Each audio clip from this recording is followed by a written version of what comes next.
shall mute my mute. Okay, we are. It says we're live right now.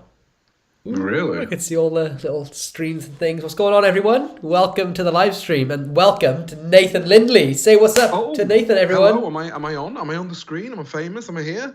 I think so. I didn't know you'd fetch me in just yet.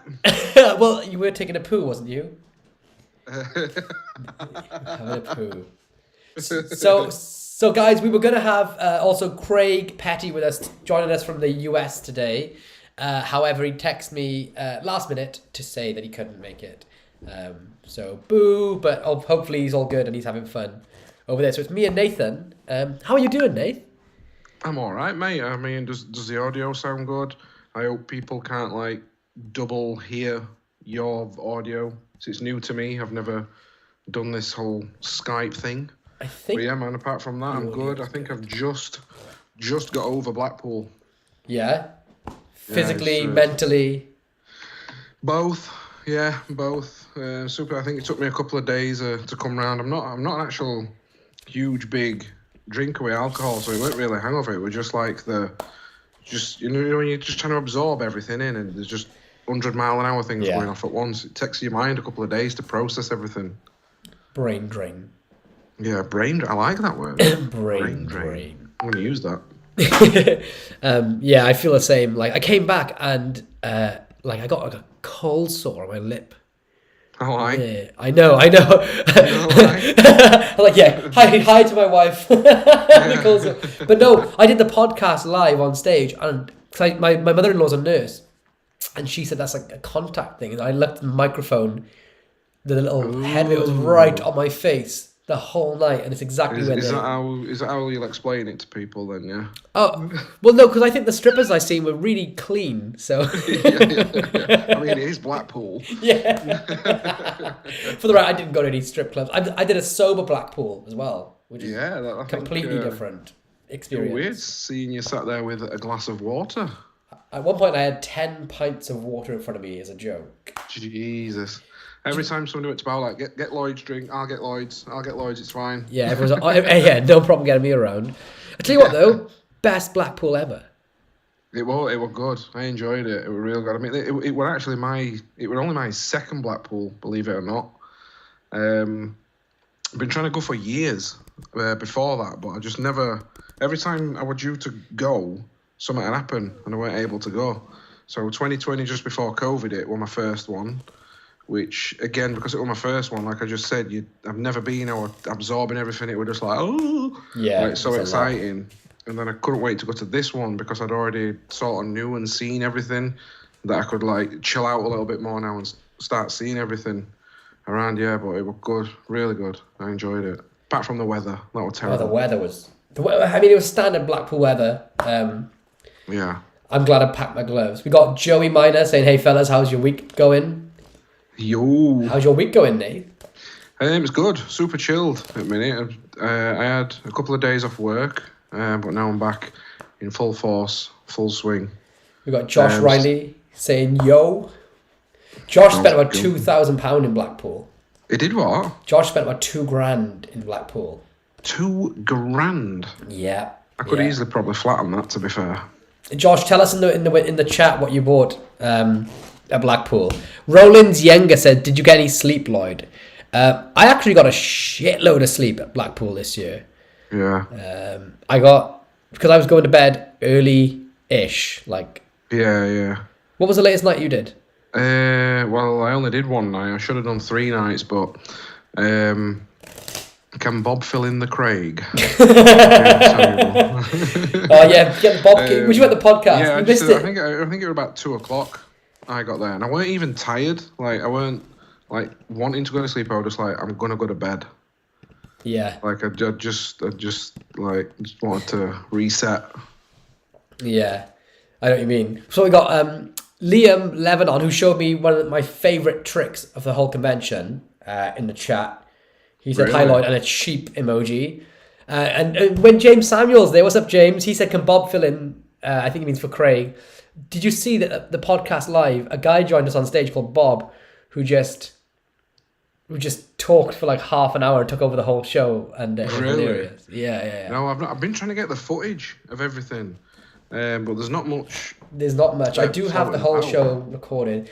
We got William in the chat, who I also have this. He gave this to me as a gift. We'll talk about this in a moment when we get to the products. But William Bugeja, Yeah.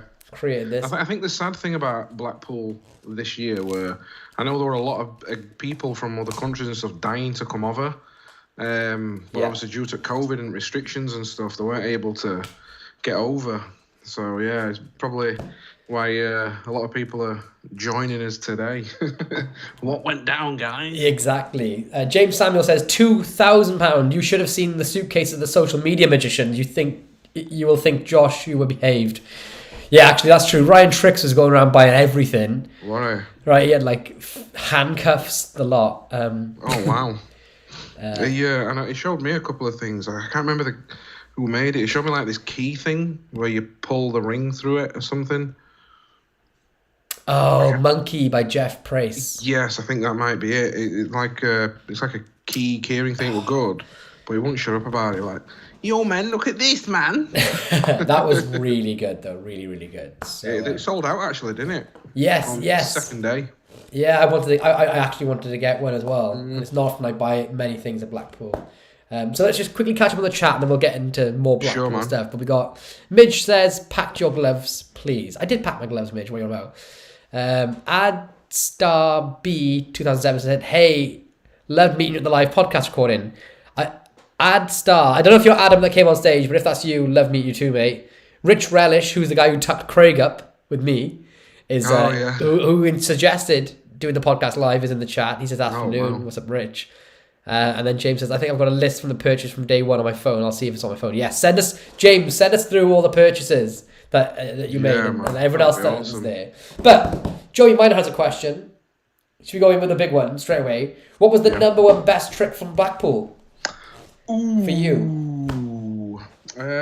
This is a toughie. This is genuinely a toughie. But there's one thing I purchased, which I know you've got, I've got, and everybody were talking about it, which is Minted. There it is, Minted by Craig Squires. Mm-hmm. To me, that was probably the effect of the convention. Yeah. Just because everyone were talking about it. Everybody. I think it's really hard to disagree with that. Yeah. We'll probably get into it, but there's a lot of stuff and reasons why I love it. And being a mentalist, people might be like, well, why did you buy it? But it was just so good. And it's based on a plot that I've loved for years. I've just never really... Do you know what? You just can't find the right situation to introduce it to. Yeah. And then with this, it's just so good, just so organic, and it'd just be something that you'd have with you all the time. This is an interesting thing. You say, like, because you're a because I watch your videos, and if you don't, by the way, anyone, go to Nathan's channel on YouTube. It's my favorite. It's the most stylish YouTube channel. It's so packed with solid information. Abraxas, Abraxas, on YouTube, and you'll see Nathan's lovely face in the thumbnails. There it is, and it's a better setup normally than this. I've had to come into back room for it live.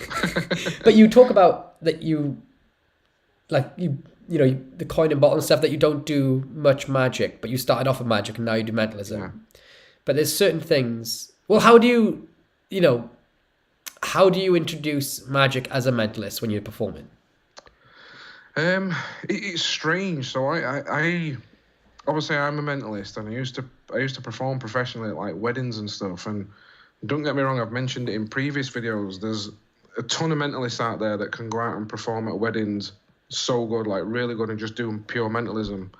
But I always found it hard to be able to do that, and I couldn't get that interaction with people. So I always have to resort to the magic, which is the reason why I stopped doing gigs, just because I didn't want to do the magic anymore. I just wanted to purely focus on the mentalism. But the only time now I'll ever really perform what we class as magic different to mentalism is just where I work at the tattoo studio.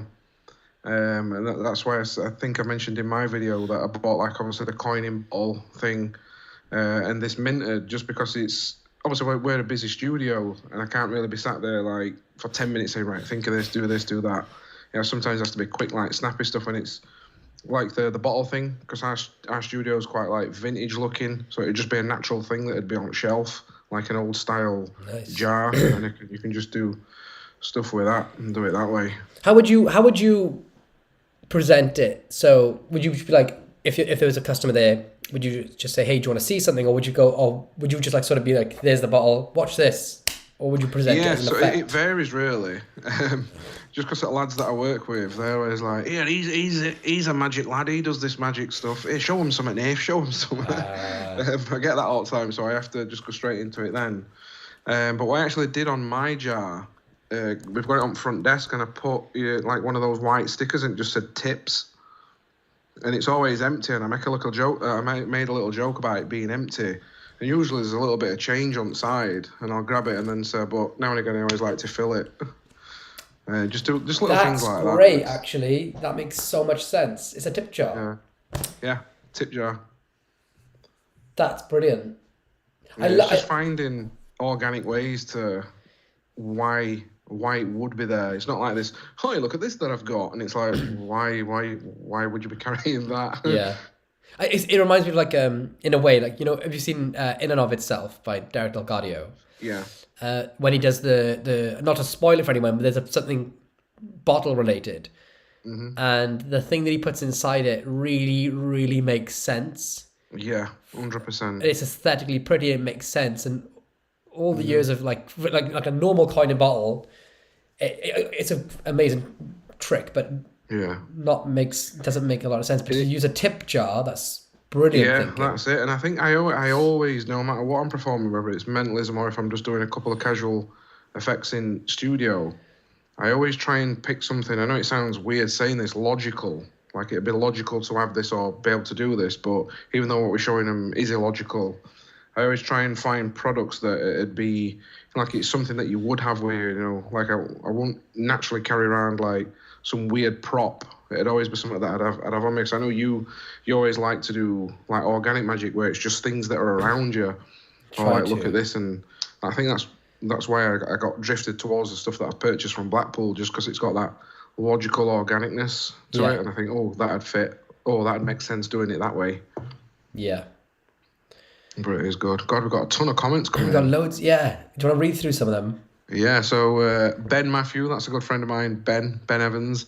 Missed Blackpool this time, but he's going all out next year. So, hopefully we'll see Ben there. Soon Lil Top. Oh, God, I don't know how you pronounce all these names. The live podcast non-recording, what happened to that? Can it be shared? So people are asking, is there a way that they can watch the Blackpool live one? No, there's not. Unfortunately, I think it's one of those things that it was a special event. Yeah, for you had to be there. You had to be there. Unfortunately, elements of it may be shared in the future. However, it was fucking crazy. So Michael Lawrence says probably just drunken Welsh rambling, which Lloyd wasn't drunk, so probably not. Yeah. Rob says hi. Hope you're all doing well. Hey, Joey Miner, Minted reminds me of Metal Phone by Gio and Kaelin without having to carry around a heavy block of metal on you. And yes, that is correct. That's one of the main reasons why I got it. Yeah. I mean, it comes from further afield than that. It's the old brass matchbox penetration. Yeah. And then one of my favorite versions is like the Jamie D. Grant one. Have you seen though the Punked by Paul Canzano? Oh, name rings a bell. What is it? It's this one. I need to set it up, but it's you can do it with 9 matchsticks going through it. Oh wow! And then when it comes out, this is the actual brass block from it.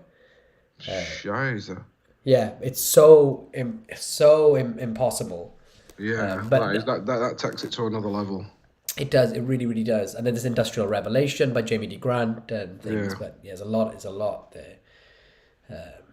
Carry on with the comments while I try and do this. Yeah, you're right. James Samuel says, I bought a lot of shit for social media, but real worker tricks of the conventions for me were What, Where, Why Wallet by Adam Wilber, and Bluetooth by Sirius Russell, and Bottled by Mikhail Chelman. Is that the bottle that I got or not? Yeah, that's the coin in bottle, I think. Yeah. That were probably another one that everybody were talking about at the. It was super, super popular. That was more popular than I expected it to be. Yeah, if that makes sense. And do you know what? It'd have been one of those tricks that if it were actually Ryan Tricks that showed it me, I'd have just walked past it and not even give it a second thought. Yeah. And then he said, watch this. And then, because obviously years ago when I first got into magic, I used to love coin in bottle. And the guy I work with at the tattoo studio, he still loves it to this day. Even though he's not a magician, he'll always carry one of them with him. So I thought, I've got to get this. It's so good. Oh, he carries what with him? He always carries the gimmick to be able to do coin in bottle. Oh, does he? Out on a night out. He's not even a magician. He's just the guy that owns the studio where I work, and he loves a little bit of magic. He always carries flash paper, a coin gimmick of some sort, and then he just does really bad, silly sleight of hand. But it's funny we say this, right? But if it works, then who are we? Like, does he get away with sleight of hand when you say it's bad? Is he actually able to? No, he always fails. Oh, okay. Oh, well, then he's ruining the art. Yeah, that's it. He always takes loops out with him as well. He's a loops guy. And he'll always try and make like a straw or something floating bar, and it'll just go twink and snap because he's never really had any practice with it. But goddamn it, he fucking tries. Who is your favourite coin magician, Lloyd? I don't really know any, so I can't comment on that. Oh, favourite coin magician? It's got to be... currently, it's Danny Goldsmith. Yeah, I think that's the only coin guy I know. Apart from Eric as well. Well, see, I go through so many phases. So, Ponta the Smith has got to be like the biggest inspiration in coin magic for me. I know a lot of people love Bobo and things, but Ponta really inspired my coin magic, or inspires me with coin magic. And then, of course, Eric Jones is he's just one of my favourite magicians, not just coin magicians. Yeah. But current coin magicians for me, Danny Goldsmith, he's just like an alien. He just comes from nowhere, and then... Yeah. And then some of the stuff you see as well, you're just like... I can remember during lockdown, we spent a lot of time on like Discord groups and stuff. I was going on a lot of them, and Danny were in a lot of them showing some stuff, and it was just like, like, what the hell? Dude, I remember I Skyped with Danny, and he was... So we were going to do a project. I actually flew part way to Kathmandu, Nepal, and I got turned around in Edinburgh or Glasgow airport because my passport only had 4 months left on it and you needed 6 months. So like last minute, they had to fly Dwayne out, but it was going to be me there. But when he was showing me the material for the project, of course, I was just like fucking blown away. And it was like the first time meeting him. And then... he told me that it was all ungimmicked. I had no idea it was all ungimmicked. So all this, and he did like what's it called? Miser's Dream, where he produces 11 different coins. Wow. Or more than that. And it was ungimmicked. And he was, without exposing the method, like he's essentially just palming them from the get-go. Jeez. And not loading them. And like his coin cuffs, I thought that was... Yeah. Nothing completely... Yeah. So good. Dark Phoenix 13 says, hi guys. Michael Patterson says, hello. Lee Raybone, hi all.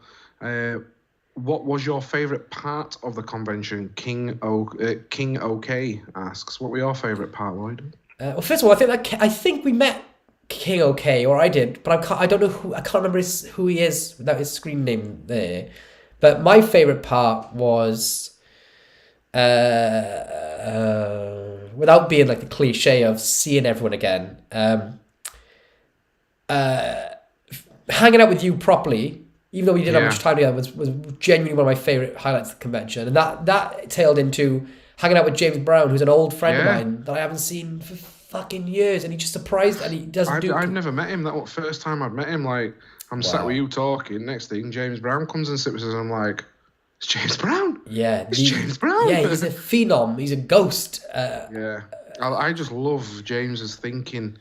Like, I always struggle to put into words like the ways I think about effects and performance and stuff like that. And then the more I watch James, I'm like, James, you've nailed it, mate. Yeah, it's funny. Like I went my first convention. James was the head lecturer, or he was like it was something to do with like he was a special guest there, and this is like in 2007. And I remember watching him, and I was young, like I don't know, 16 or something. Wow. And he was. I just remember watching him perform and thinking, "Oh, there's fucking levels to this." Then, where you had like all the lecturers on, and then there was James Brown, and I thought, "Oh, right, okay, like there's places that I won't get to in my career, like that." You know, sometimes you see people, you think right there in like the upper echelons of magic. Yeah. That's James Brown. It was so good, real good. But yeah, I think that was my favourite part convention. Just meeting with everyone again, just getting back out there and seeing people who have spot to online. And it was strange because obviously I hung about with Pigcake and Pete a lot, and obviously they're quite well known in YouTube and Magic World. But it was strange for people to come and say, "Oh, I love your channel, bro," and people coming up to me and like, "What?" Like, yeah, so that was a new experience for me. Like people coming up to me and talking to me and stuff. So and it's only going to be bigger and better for next convention for you because your channel's blowing up. I hope so. It'd be nice too. Blowing up. It's going so good. It's so valuable, the content. But there was so many. I think there was so many highlights to the convention. Yeah, 100%. Matt Pritchard's lecture. I don't know if you got to see that. No. His optical illusion lecture was good. To show the extent of what someone will go to fool you on camera. Wow. It was inspiring because, like, when I do a lot of visual magic. Yeah. And my golden rule is that I won't post anything that can't be performed for at least one person in real life. Yeah. And I think at times I've had really good ideas, or not to say my ideas are good, but I've had fun ideas that I've stopped myself from posting because I feel like I'm towing that line. And then Matt Pritchard comes along and is like, yeah, fuck that. You know, just do it. Just whatever fucking works. And it's incredible. But yeah, definitely just being around everyone. And it's like, I think you said it in your like run up to Blackpool video, that like some of the best things that you'll see in Blackpool is when you just sat with other people jamming. Yeah. Like, you remember the thing Tony did? Tony. Oh yeah, yes. Wow, that blew my mind. Yeah. Like, it was so good. Yeah, but I think we can talk about it, right? Because it was like he was performing it publicly. Do you want to say how Tony Mitev is one of the people we were jamming with? I mean, we say jamming, sat in awe of. Yeah. At Blackpool. And he showed you something. What did he show you? So the only way I can describe what happened is I blindly selected a playing card, and then Tony went into the old concept. So if people are familiar with the film Men in Black, they have this like device what they press and it wipes your memory. But he like explained it in a way that it weren't a memory wiper, it was a memory implant. So he put something into your head. Literally, it goes like this. He holds this little stick. It flashes at you like a little camera flash. He says, close your eyes and just tell me what playing card you see. You'll see this memory. And the card I named out loud was the card I'd blindly chosen. And it was just the concept and everything around it were just, I was like, oh my, the things you could do with this. Like, it was just so good. Like, so good. Yeah, that annoyingly, it was one of the very first things I seen at the convention. So it was in the Ruskin on the Wednesday night. Yeah, the Wednesday night. He came in and he showed everyone that, and it was like, well, that's the fucking best thing I've ever seen because it's real. It's real. Best things I've seen. He flashes a light in your eye, like a camera flashlight, and then you know what card someone's. Yeah, and the best thing about it is everyone else who's like, somebody could be sat here at the side of you and they'll see the flash, but they'll not see anything. Yeah. But it's just in your head. So hard to describe. And like as soon as I saw it, my mind was just flicking with ideas, like even that you could apply to not just playing cards, but even to mentalism with certain words, or it's got so many utilities that you could use with it. Yeah.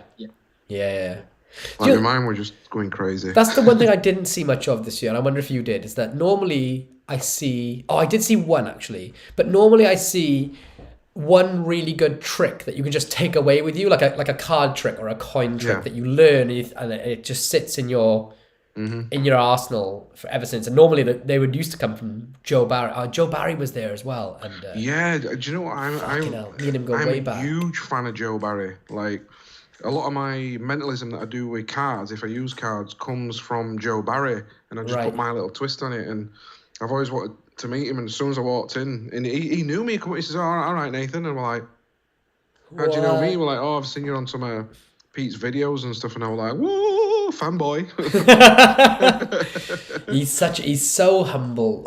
We go way back, me and Joe. And I remember him, I think sort of before he was discovered, he put stuff up with Alakazam, I think, first, right? That was like his first big break. Inscrutable. Inscrutable, yeah. Worst name for a project ever, I think. Yeah. But it was like in the Gloucester Session Convention, and we were all nobodies, but he was like, just one of the guys. And then he could do Ben Earl's real ace cutting routine, and it would be like constantly. We'd be like, right, go on then, Joe. Shuffle the deck, and I really thought he was faking it. I thought he was doing something, so I gave him one of mine. I was like, "Go on, then, fucking do it," and he could just do it. And that was his card handling. His mentalism is better. Yeah, the stuff that guy can do. Like, if nobody in this chat knows who Joe Barry is, please go and check him out. The stuff that this guy can do is mind-boggling, and all like those Inscrutable DVD. I think he did 1 and 2. They're so good, like, and it's really good. Has he got any more material out? Effects. He doesn't put any more material out, does he? No, he's sort of disappeared off at scene a little bit, hasn't he? Yeah. I know he had a website where, but that seems to have gone down. But he doesn't put, like, at the convention, he didn't show anything at all, and I wonder if that's because, it's likely his material would get jacked by someone. Yeah. I wouldn't be too surprised by that. But yeah, normally I get shown. Antonio Bergois, Antonio. The guy who did this trick. Oh, I've not seen that. Oh, sorry. Yes. I have. He. I think from memory, that's the only good card trick. I mean, like, no gimmicks, nothing. He showed me a card trick. We traded a secret, so I traded him something for something, and it was brilliant. I won't say the method, but it's workable. So wow. I had my deck. I shuffled it up. I took out 4 of a kind, and memorized 1 of them, and then lost them back in, and handed him the deck, and he knew which card I was thinking of. But the method for it is really workable, as well as being completely fooling. But yeah, I didn't see... Normally, I would see a lot more stuff. No, there's normally like some sort of buzz going off about someone or something, isn't there? Yeah. But I didn't really... Apart from you. No. We didn't really see anything. My God, there's some comments here now. Yeah, go from the last comment you read down. Which was King, right, so okay, I think it was. He says. Okay, so Craig said the audio didn't record. Yeah, right. Yeah.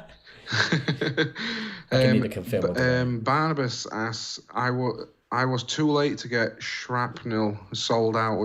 I'm not sure. What was that one now? Oh, Shrapnel was Kim Anderson's Lincoln safety pin effect. Oh, voted the trick of the convention, actually. Yeah, actually, yeah. Yeah, we're talking about Mint, but great contender. I think, Rory Adams put a post in the Blackpool Magic Conventioneers group, and it was voted the trick of the convention. Wow. For anyone who hasn't seen it. I never saw it live, but I've seen plenty of videos regarding it, and all reviews and stuff are saying it's absolutely insane. Yes. Rich Relish says Black Cat Magic 6-way envelope, and Mark Kirstein's new Sharpie are both excellent as well. I never saw that. If Rich Relish says it's good, it's normally good. It's good. Have you seen some of Rich's mentalism work, Nate? Yeah. Fucking. Yeah. It's insane. Fucking brilliant. So good. Fucking brilliant. But yeah. Joey Miner, is Blackpool worth spending the money on going for those of us that live in the US? Yep. I'd say, yeah, 100%. Yeah. It's we had quite a lot of people from other countries come over, especially from US. Like obviously Pig Cake came over, but yeah, it's definitely, if you can get over. Obviously, I mean, Blackpool itself, obviously the weather's not great and stuff like that, but I think just being there and just being in the atmosphere around everybody and. Blackpool's very different. Like, so I've done Magic Live. I've done a couple of FISMs. I've been to a lot of. Blackpool hits different. Blackpool's the ultimate magic convention. Yeah. It is. It really. I would just like. I can remember the first time I went, and I just thought it was just going to be general people. And then next thing I'm walking around and I'm seeing all these like famous people that I used to look up to, and I'm like, these guys come here? It was just crazy. Absolutely crazy. Rob Charles says Bluetooth is great, so versatile. Ben Matthew, is that Jan we're talking about? Yes, that is Jan, or who I work with, who tries to be a magician but isn't. Oh, God. Do you want to try and pronounce that name, Lloyd? Horace Hernandez. Did I get it right?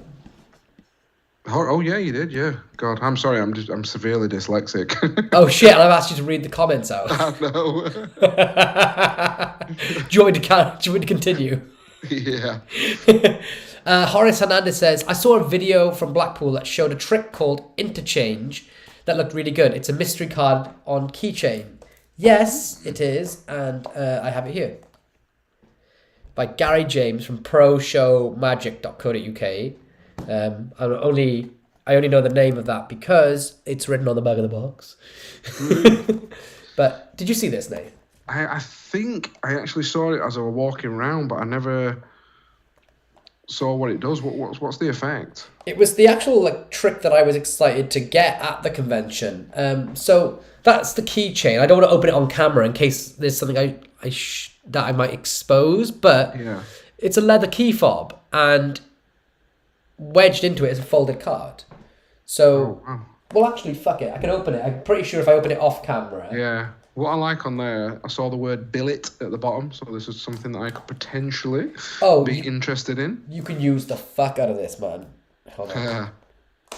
I've got to open this, and I've put away all my craft. Really quickly, while you're opening that, Midrin Hajiri, Lloyd and Nathan, who are your biggest inspirations in magic in general? Yeah, so Lloyd, who's your biggest inspiration? In magic? Yeah. And if it's not me, I'm turning off right now. It's you. Biggest inspiration in magic? Fucking hell, that's a tough one. In magic, can you think of one off the top of your head while I struggle? Yep. Go. I mean, I always say this, and it's strange because obviously we are really good friends, but like I am probably the biggest Peter Turner fanboy. Yeah. And it's just the fact that I get to be like best friends with him. That's just a bonus. But I do. It's like, you know, like sometimes when you have those weeks or months where you're just not really feeling it with magic and you're not interested, you've not picked up a deck of cards. I literally only have to go to Pete's for an hour, and I come back and I'm like, right, I'm on it.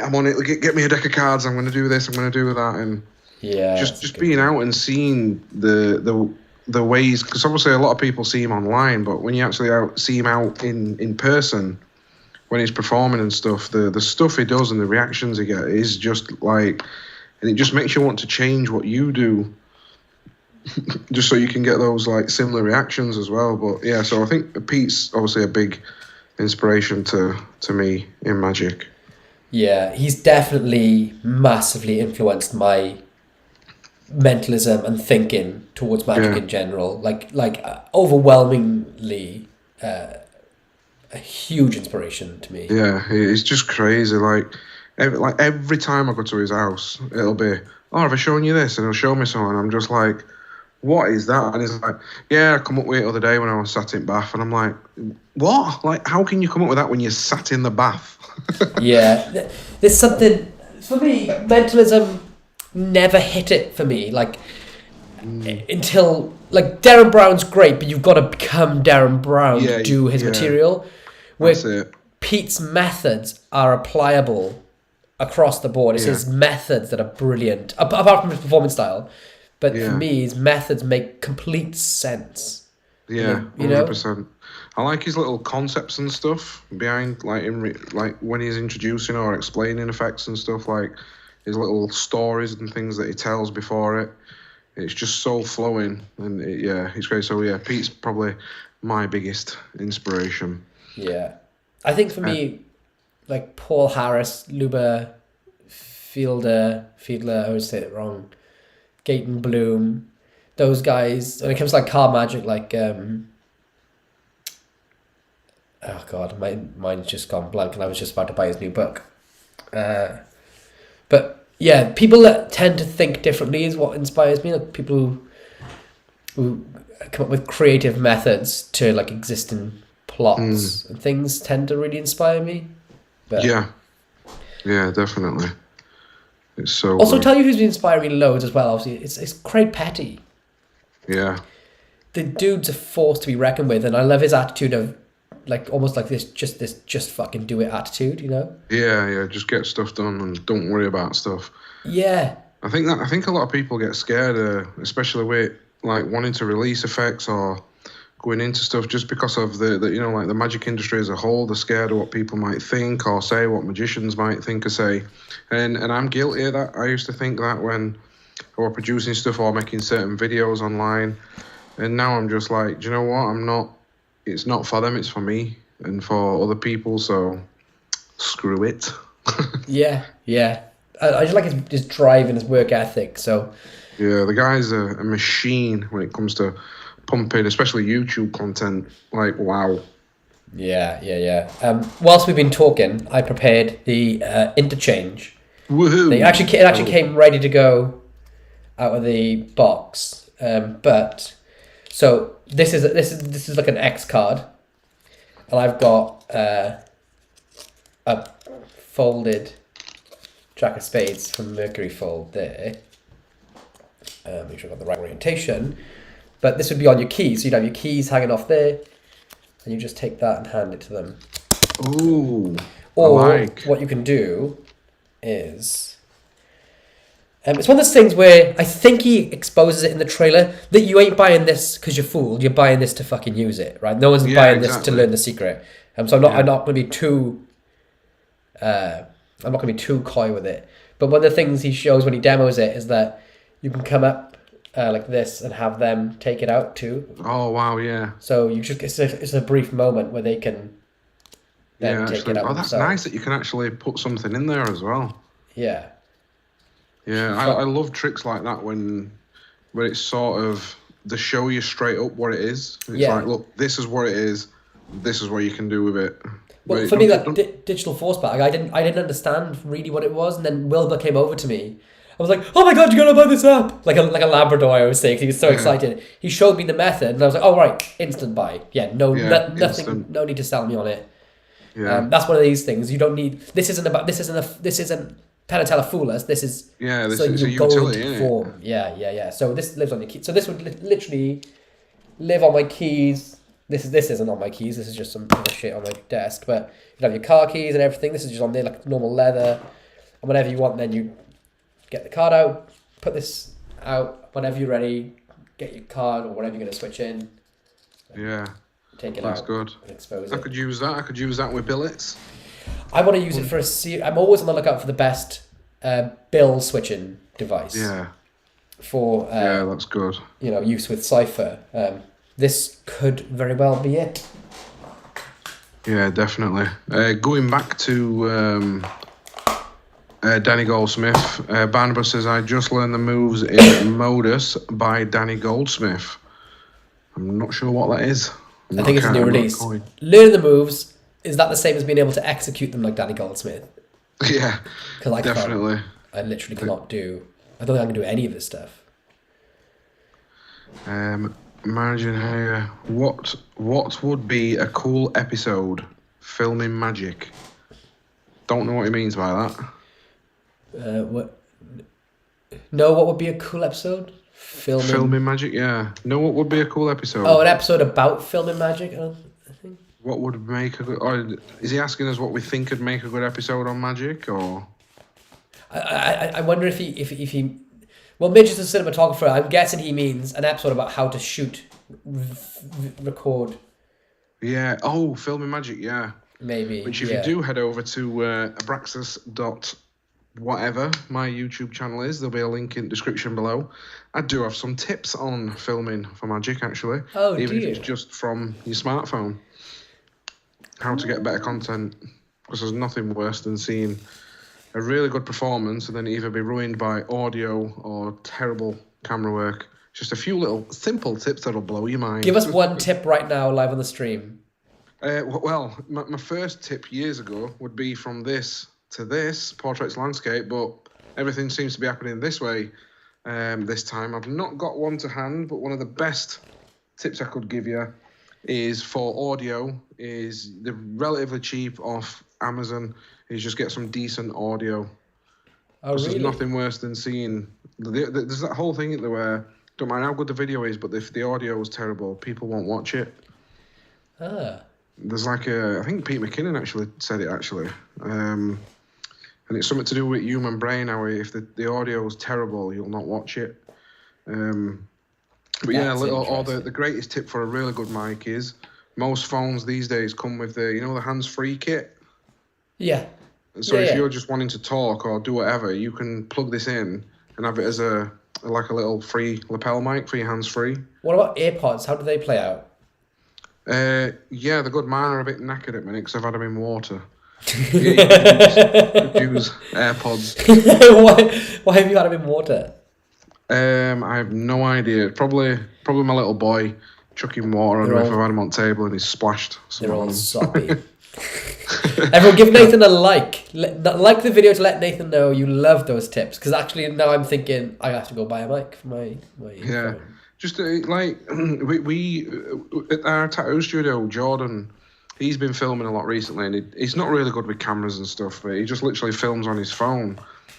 And I says, honestly, get yourself a decent mic, and the second he bought one, and you can buy them from anything from $15 to up to $50, but depends on how much you want to spend, and they just clip straight on, and away you go, and you've got yourself a decent little audio setup. I fucking love filming on a phone. I always get I'm not a big spender, but I always get the as up to date iPhones as I can for because they always like try to push the things that the video quality and the finally they've got cinematic video now. Yeah, I've been wanting to get the new, is it 13? 13 Pro, yeah. Yeah, I've been wanting to get that just for the cinematic. I mean, mostly all my content is shot on my phone now. All the Blackpool video. Yeah, I saw you walking around with your phone all the time. This is my normal setup. It's a EOS R, like different lenses and things. And I always get comments about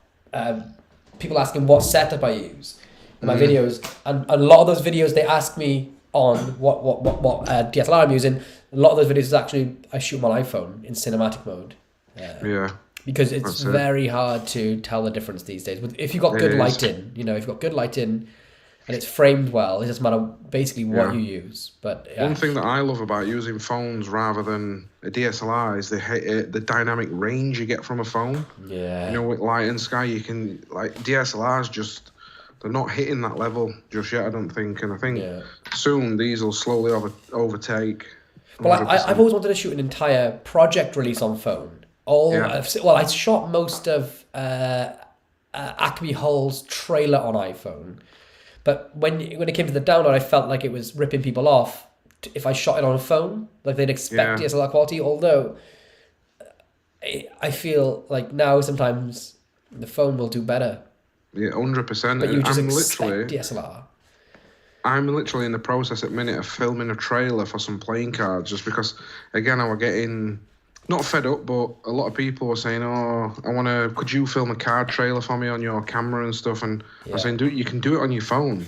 So I'm in process of doing a tutorial how to film like a good card trailer or a trailer just on your phone. I'm going to talk you step by step. I'm going to edit everything in the phone as well. In the I fucking hate editing in the phone. Oh, okay, it'd be terrible, but I think the old iPad might have to come out. I don't know.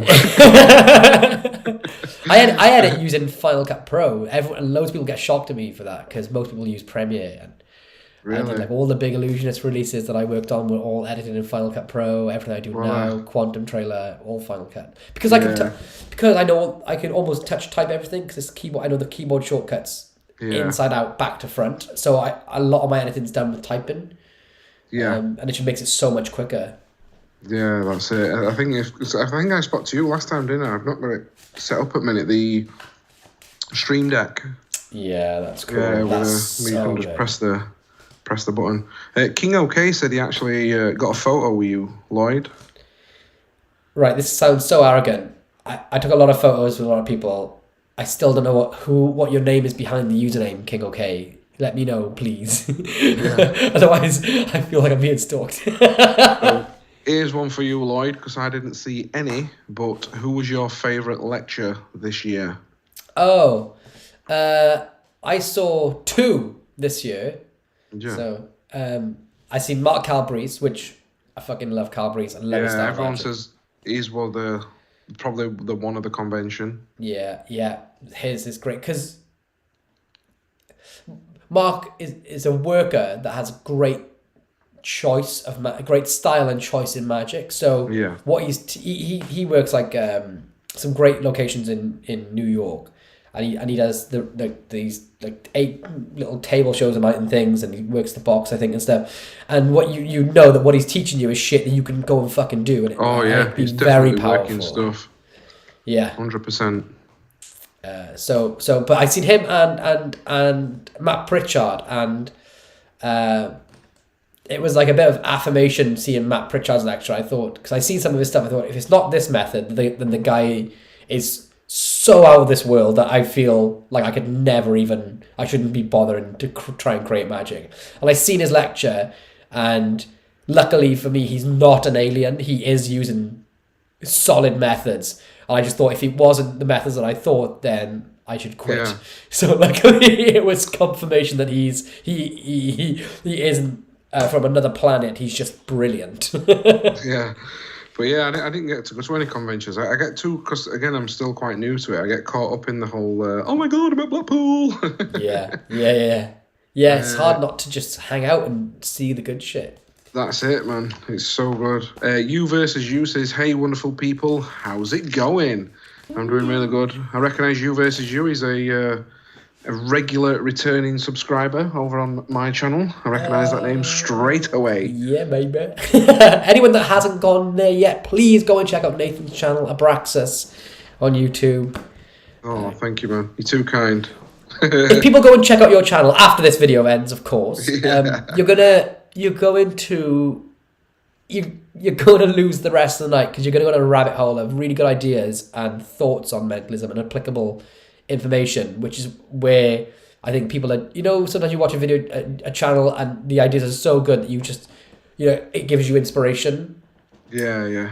That's generally what happens when I watch your videos. I watch them and it goes, oh, I could do that. Oh, I never thought about this. And then suddenly the day's gone, and I have ended up going off on like rabbit holes for hours. Oh, thanks, man. That means a lot. No, it's really inspiring, really good, and it's solid information. Like I don't blow smoke up people's asses. Like I genuinely mean it. So please, I implore you all, especially because it's Sunday, so you can chill and just. It's weird with my channel. Like a lot of people say, oh, what do you do on your channel? Even though I do a bit of everything. I found that over years most of my comments were from either new or upcoming magicians, or they were like just constantly asking advice, and no one. There were loads of people out there doing tutorials and reviews and stuff, but no one ever actually explained like the performance side of it, and like the tips and the nuances and stuff. So I thought, well, I think I've got plenty of experience in this field, and if I can share what I've experienced, it might help someone else. And there's a famous quote, and I think it's in Civil War, Spider-Man Civil War, and he says, "Oh, I'm just there to help the little guy." So yeah, if I can just help someone. That's my aim. Because no one ever gives, like, you know, like you say, people can teach and review and do everything on YouTube, but if you're not getting the subtleties down, I think that's one thing that's massively missed. Yeah. In this industry. Yeah, and I think even before the call, you were talking about subtleties to me, and that is the difference between magic and miracles. Not like real miracles, but I mean that's where the magic lays within magic, is the nuances. Yeah. So you can go on and learn the elements to a flap card gimmick on any channel, but it's the touches that help that flap card be undiscovered. Exactly. So I remember we were jamming something just before we came out live, and you showed me something you do with a certain effect, and we were just like, oh my god, that is like that just that one little thing just takes it to a completely different level. Yeah. I'll tell everyone. It's sort of me and Ben Williams go on talking about this sort of stuff, but really it's just that if you're gonna, I won't explain the full effect, but if you're going to have like an angle Z corner appear, but you're going to do the old-fashioned method of having a duplicate corner, then what you can do is on the dupe corner put a tear not in the middle but just to the side. So I'll try and demonstrate there, right, like that. So on the dupe corner you tear them both the same way, and then when you come to performance you say, I'm going to tear this card down the middle. You go, oops, that's not exactly the middle, sorry. And now this is the proof, and this is like a little bit of, it's a nothing thing. Just that extra, just one little tiny thing that can just make everything so much different, because even though you might get a good reaction, there might be that odd person that sat there thinking, oh, he might have had a similar card or a duplicate, and he folded it, so it could have been any card. Well, it couldn't have been now, because it's got that exact same tearing that you've just accidentally put in. And it's just little things like that I love, and I just think, ooh, they're what excite me in Magic, the little nuances and stuff. Yeah, and you would have definitely seen this, but it is that those are the things that the layman will cling to. They'll say, oh, it even has the little tear in it. Yeah, that's it.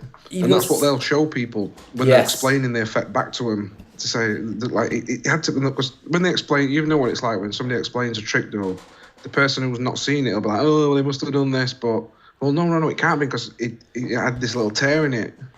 Yeah, and it really is the difference between them going. It is what stops them saying, oh well, he must have had two of the same card. It stops them saying that because they didn't focus on it even had the extra. Yeah, it would definitely mine because it had that little tear in it. yeah, and it works. And sometimes when this is going down a different road, but with a perception of people and how they perceive it, 9 times out of 10, I guarantee when somebody explains that effect back, they'll say that they accidentally put the tear into it, which elevates your effect even more. Yeah, false memories. I love all that stuff, perception and false memories. And... Can you do a video on that actually for everyone? A video on creating false memories. Should we do? What did you say? Can you do one on your channel? Yes, I've actually started it. There's an episode. There's an episode on there now. It's called Perception. It's got like a matrixy thumbnail. Right. It's like an introduction to a little mini series that we're going to start all on, like false perceptions, and like I teach some little nuances in there, and like a little easy one I don't mind sharing now is like, say if you're coming back round to peek a marking or a playing card, just one little thing of having your head constantly turned away, and do you know, like when you come back round just for a second and then drop it back in. Yeah. Just little things like that, even though your head's tilted, but even though your eyesight could still see it, in their head your head's been turned away. And and in the next one I talk about, because one massive thing on how to alter someone's perception is it comes down to the reframe.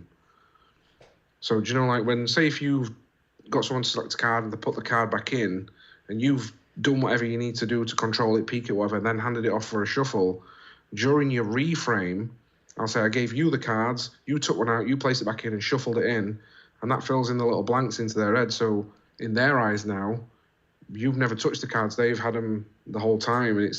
And I think a lot of the false memory can definitely be implanted on like the reframe. Yeah. You know, like when you're reframing what you've spoke about. But yeah, I love all that stuff. I think it's how you. I think it's how you get those legendary effects. You know, like when like people would talk about stories of like the Burglass effect. Yeah. And they would come away describing it so pristine that it was unattainable. Yeah. And I think without knowing what he did for, because you know most magicians know that it was sort of a jazz thing. You know, I think what Burglass did best was to be able to create those. Yeah, and that's narratives. The difference between, like you said, an effect and a miracle. It just elevates. There's one thing that Pete uses which I adapt into a lot of mine, and it only really works with magicians. Some layman will do it, and it relies on the thing that magicians do. Whenever we shuffle decks of cards, is we always retain top stock. Yeah. Because it's just inbuilt into us with controls and stuff, and you can now use that to your advantage. So if you know one of your spectators is, you know, when they're shuffling, but now in their head they shuffled the cards, so there's no way you could know what that top card is. But I do that as well. And also, if you peek the third card from the bottom, most magicians will always riffle a few first. Yeah, exactly. So then you can say burn the top card and the bottom card, and you can say burn the go on, do it again, and then you say right, that is actually fair now, and then and it fucks. It's surprising how many magicians that fucks up. Yeah. To play them off against themselves. But honestly, it's like I always like, I'm big on my channel about saying to people, look, stop like going out and trying to buy the next greatest and latest effect, and just maybe concentrate a little bit more and put a bit more time into those little, like what we've just been talking about, those little subtleties and those little things, and it'll just take your performance to a different level. Here's a good question from Joey Miner, and I know you've said this with Pete already, so without it being Pete Turner, favourite mentalists? And I'm interested to hear this. Favourite mentalists, I am a big fan of Louis Laval. I just love him, his performance style, the way he goes about the effects. I love the whole, like, I don't want to say shaman, but you know, like that whole mystic aura around things. Or something. Yeah, not like he's got like an air of mysticism around him. Yeah, he just knows stuff. Yeah, he just knows. He's one of my favourite mentalists. Obviously, you know, the people like Colin Cloud and stuff, and just in generally Darren. I just love like Darren's his performance style. I always loved Darren before I even got into this industry. Like the stuff he could do, and it was just different, you know, from what you'd ever seen before. But I think they're the guys that I sort of look up to. What about you? I love your answers there, by the way, because it's very similar. I love Michael Murray's thinking. Yes, sorry, Michael. I meant to mention Michael, but I had a brain fart. Yeah, Michael Murray. I'm not much of a performer, so for me, because like a lot of like good mentalism can come from jazzing and reading and being able to improvise. Like you're really good at that sort of stuff, and Pete's really good at that stuff. I'm not. I'm okay, but I ain't great, and I ain't gonna be great. So when people can provide logical methods that are guaranteed to hit, like surefire, then you know, that are deceptive as well, then Michael Murray's a great one. Obviously, Pete is a brilliant thinker. Yeah, that has like logical, surefire methods. That's it. Just the way they can just, and another good thing with what they can do is, like when we're going back to the jazz style, a lot of people say, oh, you know, it's not surefire and stuff like that, some of the stuff that they can do. Well, initially it might not be, but what Pete and Michael and other people are really good at, and you'll know this from watching Pete, of if it's not going the way he wants, how he takes it down a different branch and then comes back to where it's just like, how did you get him back to that? Like, it's one thing being able to get out of jail. It's the other thing being able to get back into the situation. That's like I can, if an effect's going wrong, I can save it, but to get back to the original intended effect, sometimes not so. And I think I did it on my channel actually. I always go on about this.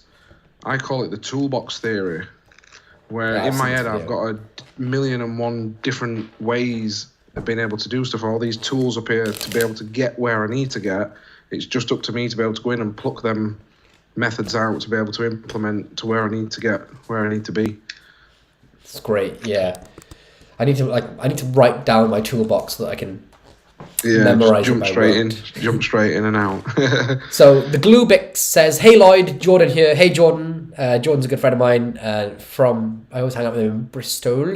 Why, Jordan? Why do you call yourself the Glubix?" Glubix. Ben Matthews says, "I've just ordered Shrapnel by Kim Anderson. Hope to get it this week. You won't be disappointed. I am biased because I helped with the project, but it's a fucking good trick, Yeah." Nathan Page says, "Hey, did you hear about amazing Jonathan has passed away?" Yeah, I did. Absolutely good.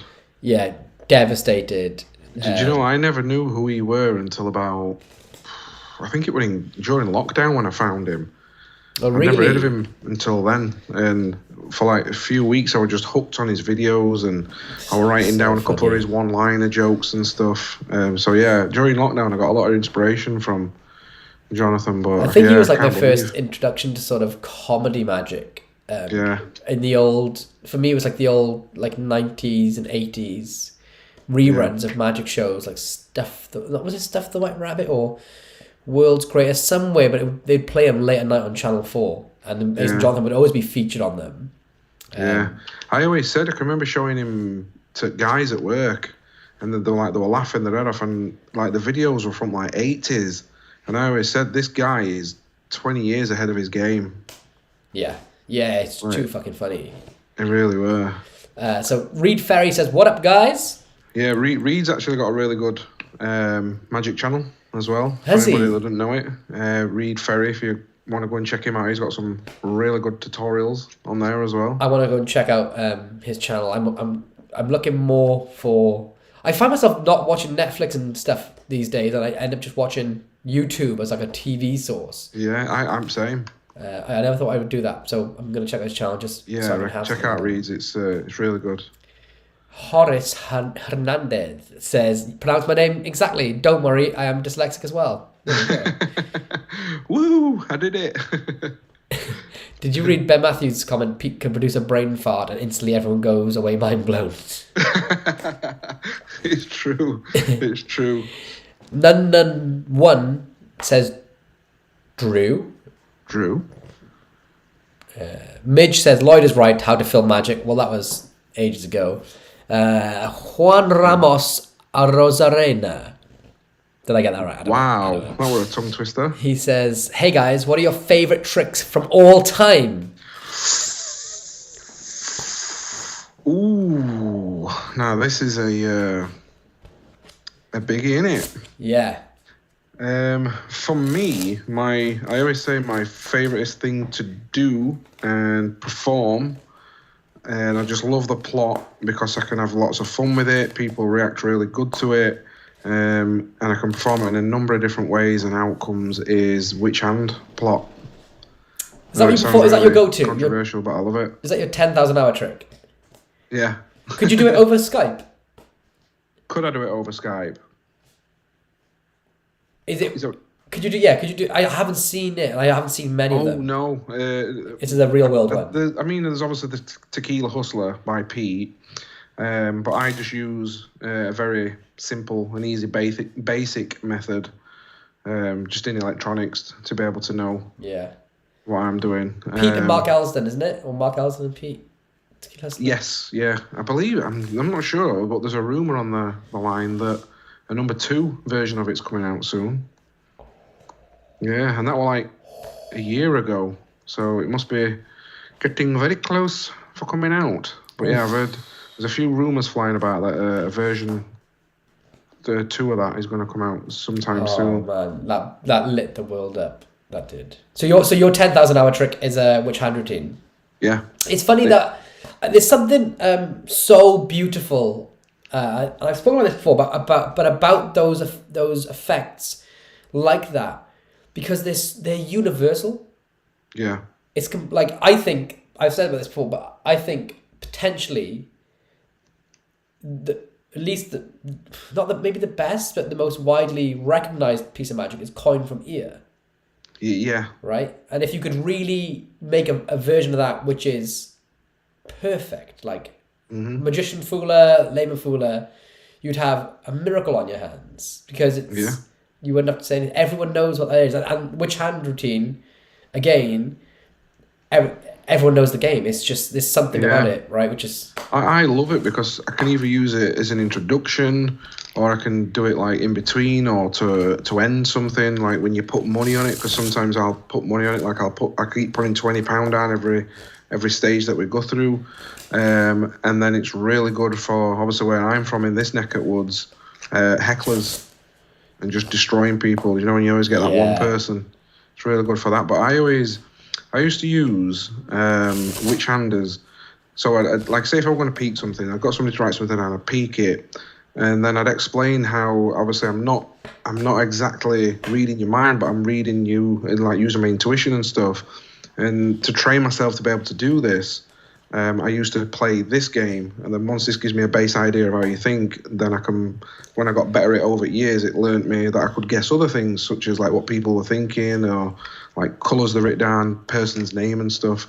So I use it as an introduction, and it sort of implants into their head that, well, yeah, there's no trick behind it, because he's just shown me that he knows exactly what I'm thinking, and he's mastered it over these years of growing up from playing it as a game as a little kid, that he always knew which hand it were in.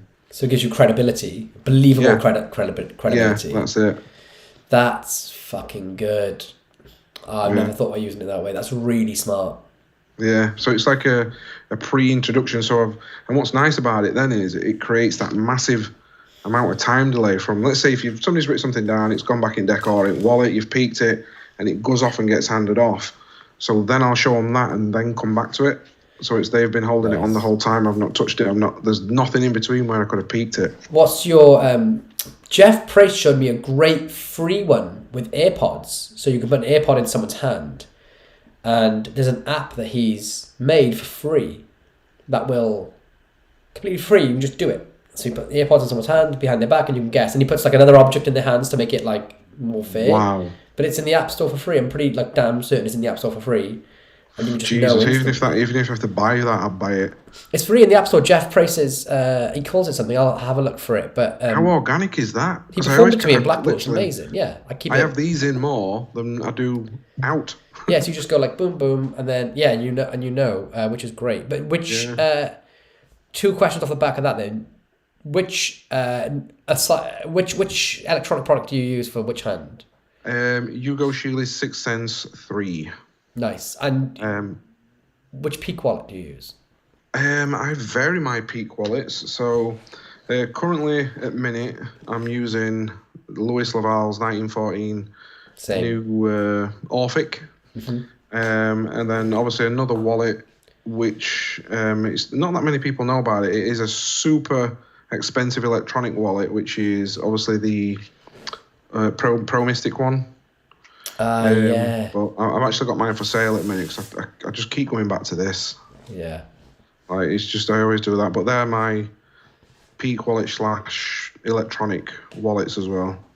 They're the only ones I use. But then again, I think that's the reason why I'm selling the expensive one, because I always find myself resorting back to just either billets or playing cards, and just using, this, just and then handing them off and just peeking it in that action. Yeah.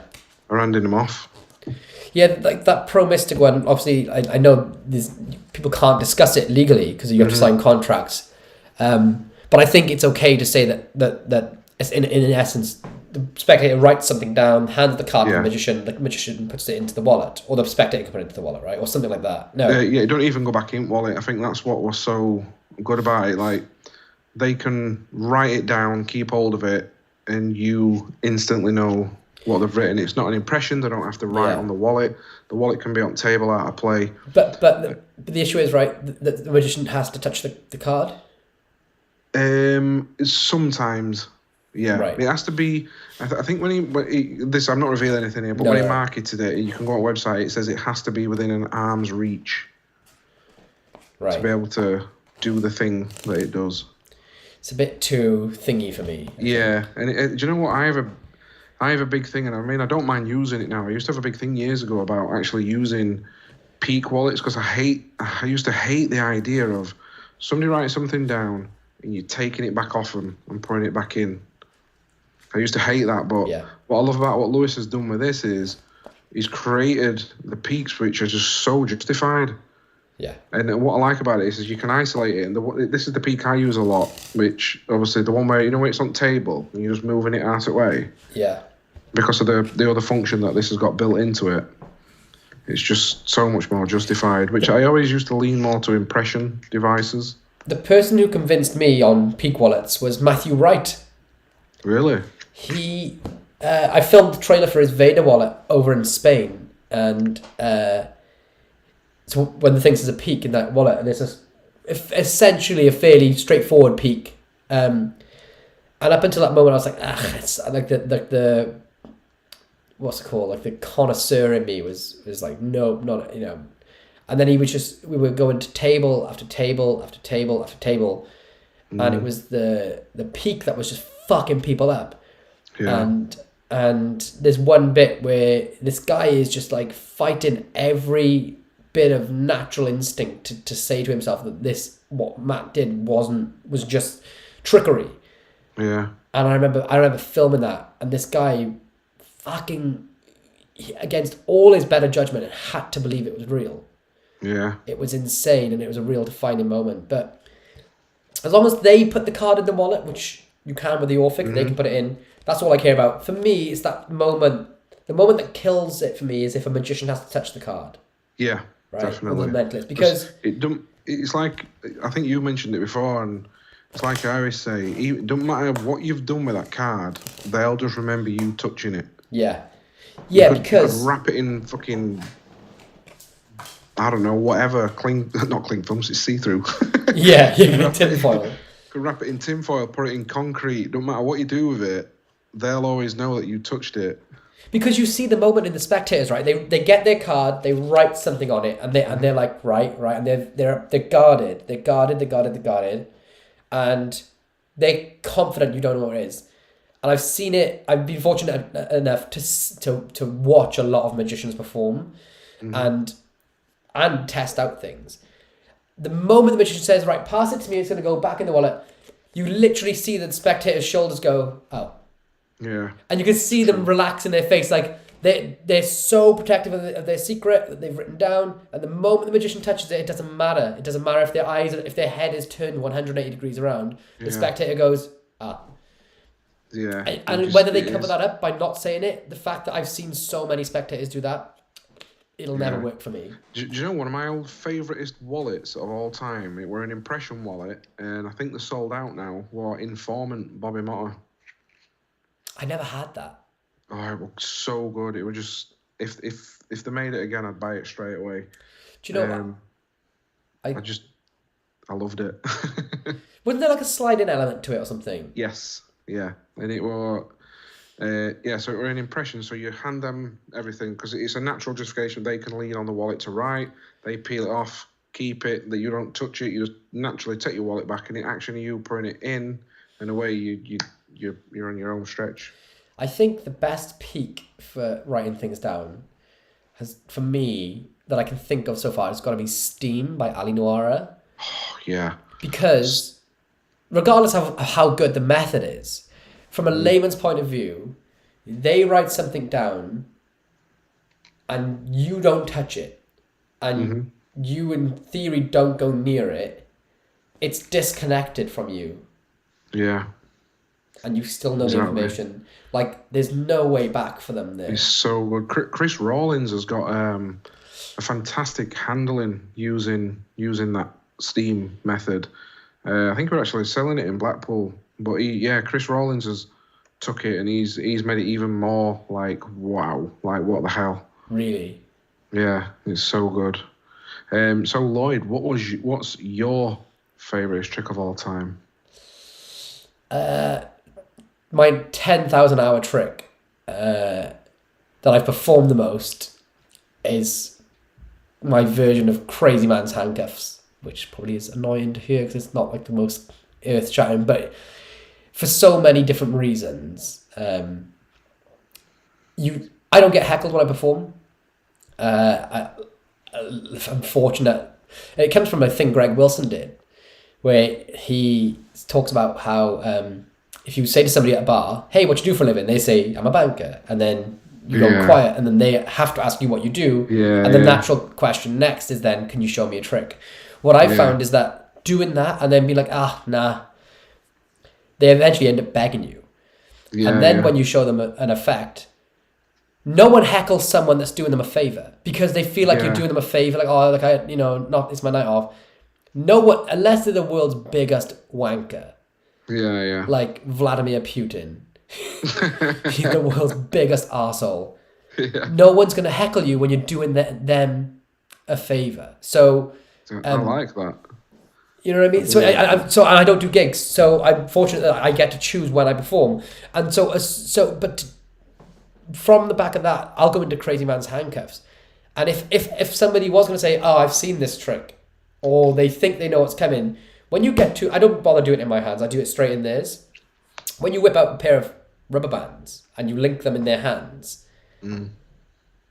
they are focused, they're interested. It's very, very hard for them to think they've seen it before or try and get one over on you in any way because they're and it's so visual that it looks like CGI if done correctly. And then I had this third phase where in two spectators' hands, so I'm out of the picture. They have them linked, and then slowly they vanish in the spectators' hands, and I'm like, I can be in the next room, and it's good because they think they know what's going to happen the third time, so they're watching so close, and then I always throw in the line, like, the closer you look, the less you see, and then it vanishes, and they're just like they just don't. It's so different to what they expect. So it's either that or I do I call it 2-card deluxe, but it's my take on 2-card Monty, which is just by doing one thing, you can potentially have a miracle. And have I told you about this before? Yes, I think so. It's basically you start off by using 2 black 3s instead of aces, and you swap them for 2 red 7s, and you just say to them, as you get towards the finale effect, you say to them, name a number between 1 and 10, not 3. And Pete told me that trick, by the way, years ago. And if they say, 99% of people say 7, and you say, "Oh, and name just 2 different suits, the ones you hold in," and they'll say hearts and diamonds because they hold in the clubs and spades. And then I reframe it with, "And you could have said any numbers," and they go, "Yeah." And then say, "And you could have named any suits," and they go, "Yeah." Say, so 7 hearts, 7 diamonds, fair choice, and it becomes basically they've named any 2 cards that appear in their hands. Yeah, wow. But what's interesting about it is if they miss, so when you say name a number between 1 and 10, not 3, and they go like 4, you go just count to 4. 1, 2, 3, 4. Boom, the 3s have switched places and gone back. And it's exactly the same effect. Eventually they turn over 2 different cards, which is still 2-card Monty. Instead of it being aces and queens or whatever you choose, it's 3 to 7s. But it's still the same effect. But when it hits, which it does, you have a miracle for free. So those are my 2. Jesus. My 2. That is good. That's a really, really dude, nice way of doing it. I've had like not just like screams, but fucking shrieks, from that. Yeah. And I always go straight into Omnideck after it as well. I know it sounds, but I don't do ambitious or anything. I go straight from that into Omnideck, and I don't really do much more. That's good. Right, so I've got that one. Non-1 says, "I love your channel, Lloyd. What was the moment you knew you wanted to get into magic? By the way, Cognito is crazy good." Oh, thanks, man. I really appreciate that. The moment I wanted to get into magic, many different moments for me. Like my grandfather showed me magic tricks and tell me stories of how he was in a traveling circus. Then seeing Wayne Dobson live and waiting to meet him afterwards, somebody showed me a trick with the cards I'd picked up off the floor. That fucked my world. And then I seen David Blaine in the Peugeot advert in the cinema. First introduction to Blaine, and all these pivotal moments brought me to magic. But Nathan, what's yours? My story is my granddad said, "Go bend over that dustbin." He says, "Can you feel that thumb going up your bottom?" And I said, "Yeah." And he said, "Look, magic,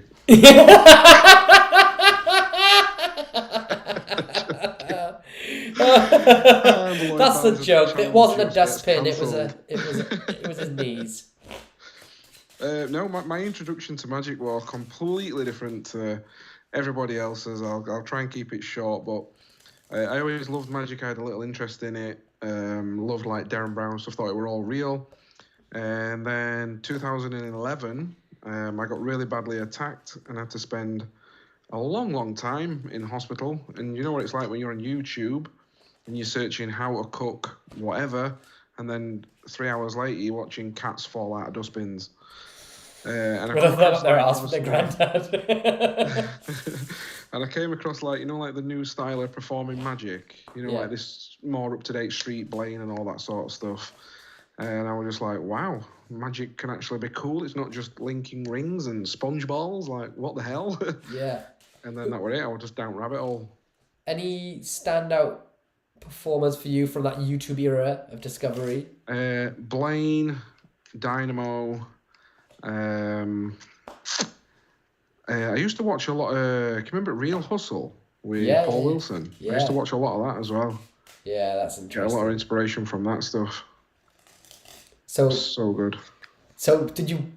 What did you do from there? Did you purchase a deck of cards or anything in particular? Yeah, so because I was in hospital, I got my mum to fetch me a deck of cards because I was like, I've got to know how this guy does these things.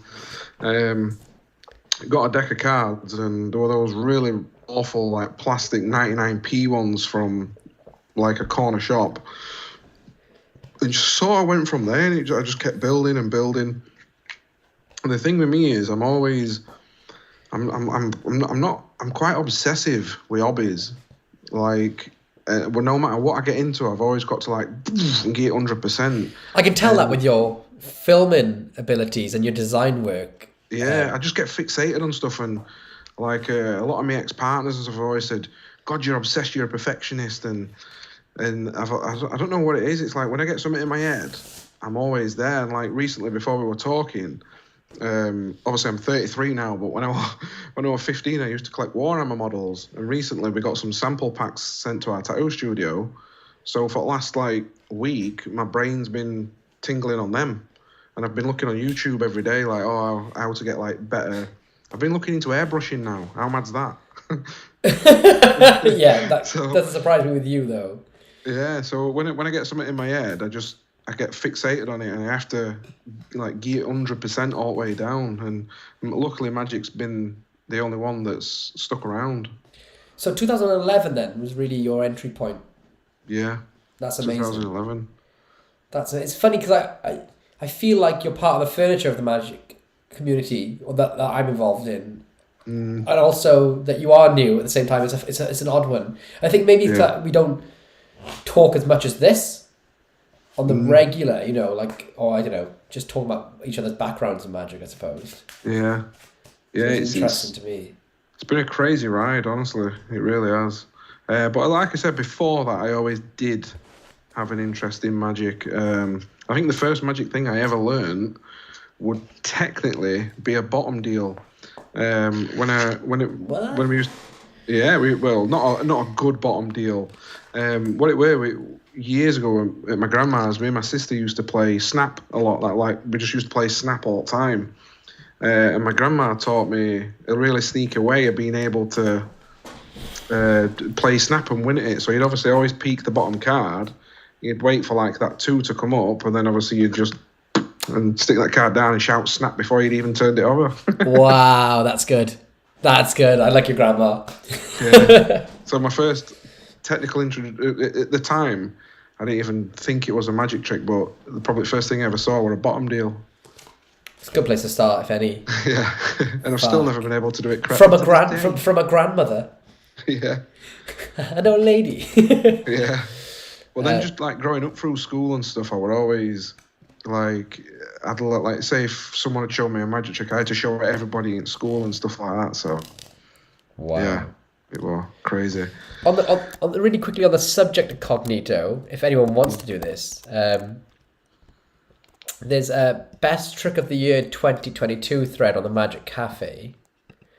and feel free. I'll put the link in the window.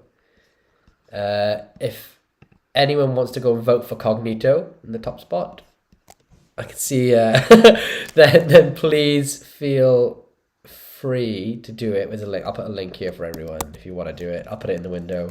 You haven't got to, but if we end up winning, then you've made my life. You've made me a very happy man. Yes.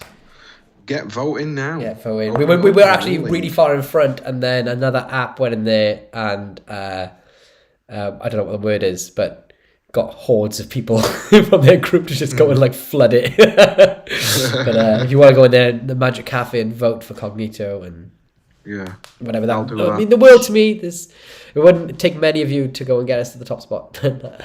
Anyway, that's enough of me shamelessly self-promoting. Jason Simmons Magic asks, I'm blown away by the iPhone 13 Pro for recording video with the right lighting and editing in Premiere Pro. Yeah. Ooh, have I got one here? That were another pro top tip for filming magic. I've not got one with me, but I'll tell people the name of it. Because they're literally the if you've got like a selfie stick, you can connect it to top of hot shoe. Because I presume a lot of people either watching this or when they go out performing might be in bars and like dully lit places, which obviously is, we know cameras are not really good in low light. They're called Ulanzi LED light, and they're anything from, because you can get RGB ones, what do all different colour. But I think the cheapest one's about 10 UK pounds, so like $12, and they are so powerful, and they're just tiny. They're about this big, and they just clip on top of your phone, camera, whatever you want. You've got a really good light source. Oh, that's a great top tip. Great top tip. Amazon, they're called Ulanzi. Just put Ulanzi LED light, and they'll pop up. They're like these tiny little square ones. If you want to go all out and get like the coloured ones, then you can do fancy stuff like what I've done and. That looks great. Put little lights up here. One thing to say to Jason, he's a Welsh guy as well. He's a good laugh. I know him. If you're editing, I don't know if you can in Premiere Pro, but if you're editing cinematic footage in Final Cut Pro, you can change your focal points after the fact, which is the biggest. It is the most impressive thing and the most useful tool I've ever experienced in any filming scenario. So when I shot in Blackpool, I recorded it in cinematic mode.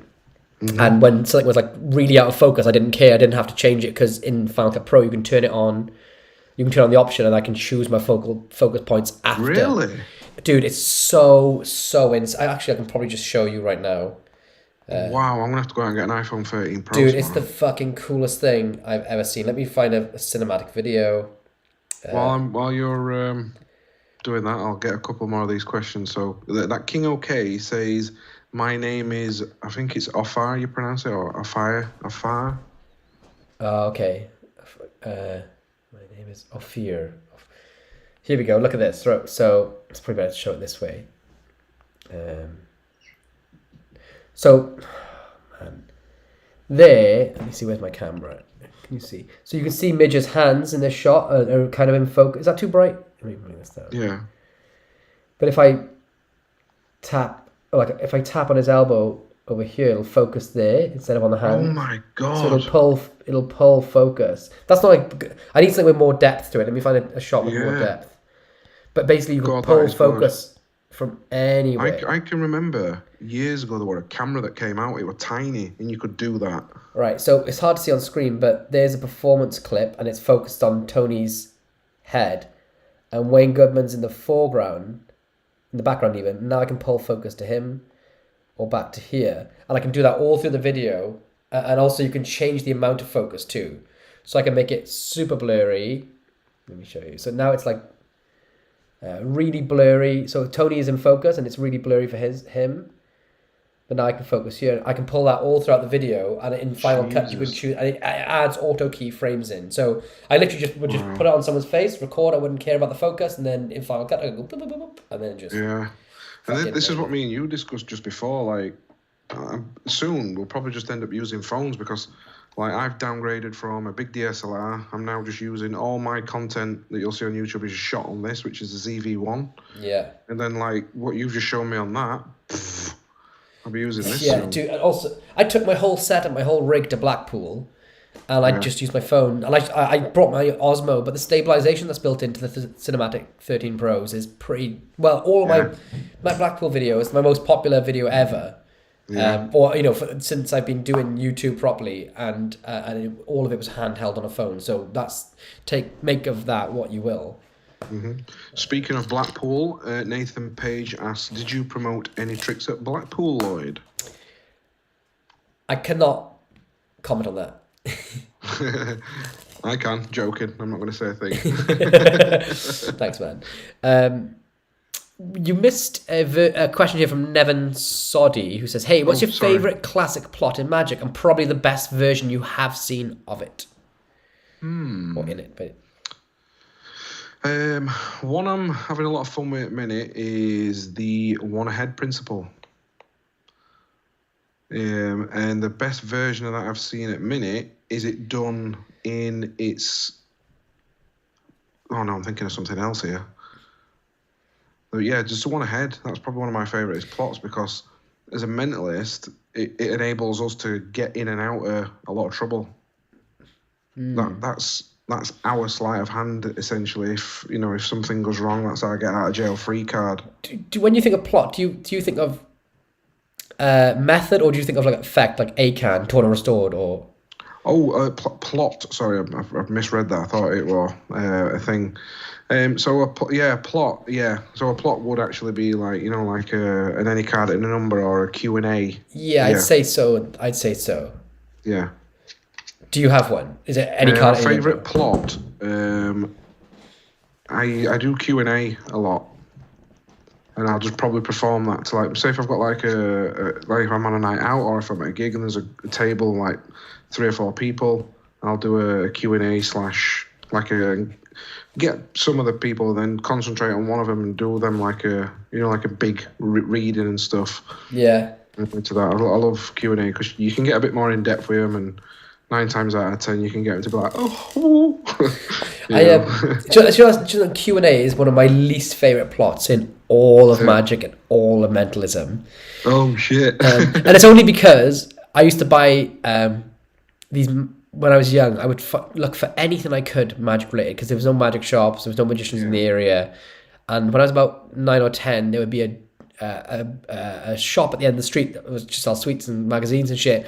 And there would be a joke magazine that would come in every once in a while.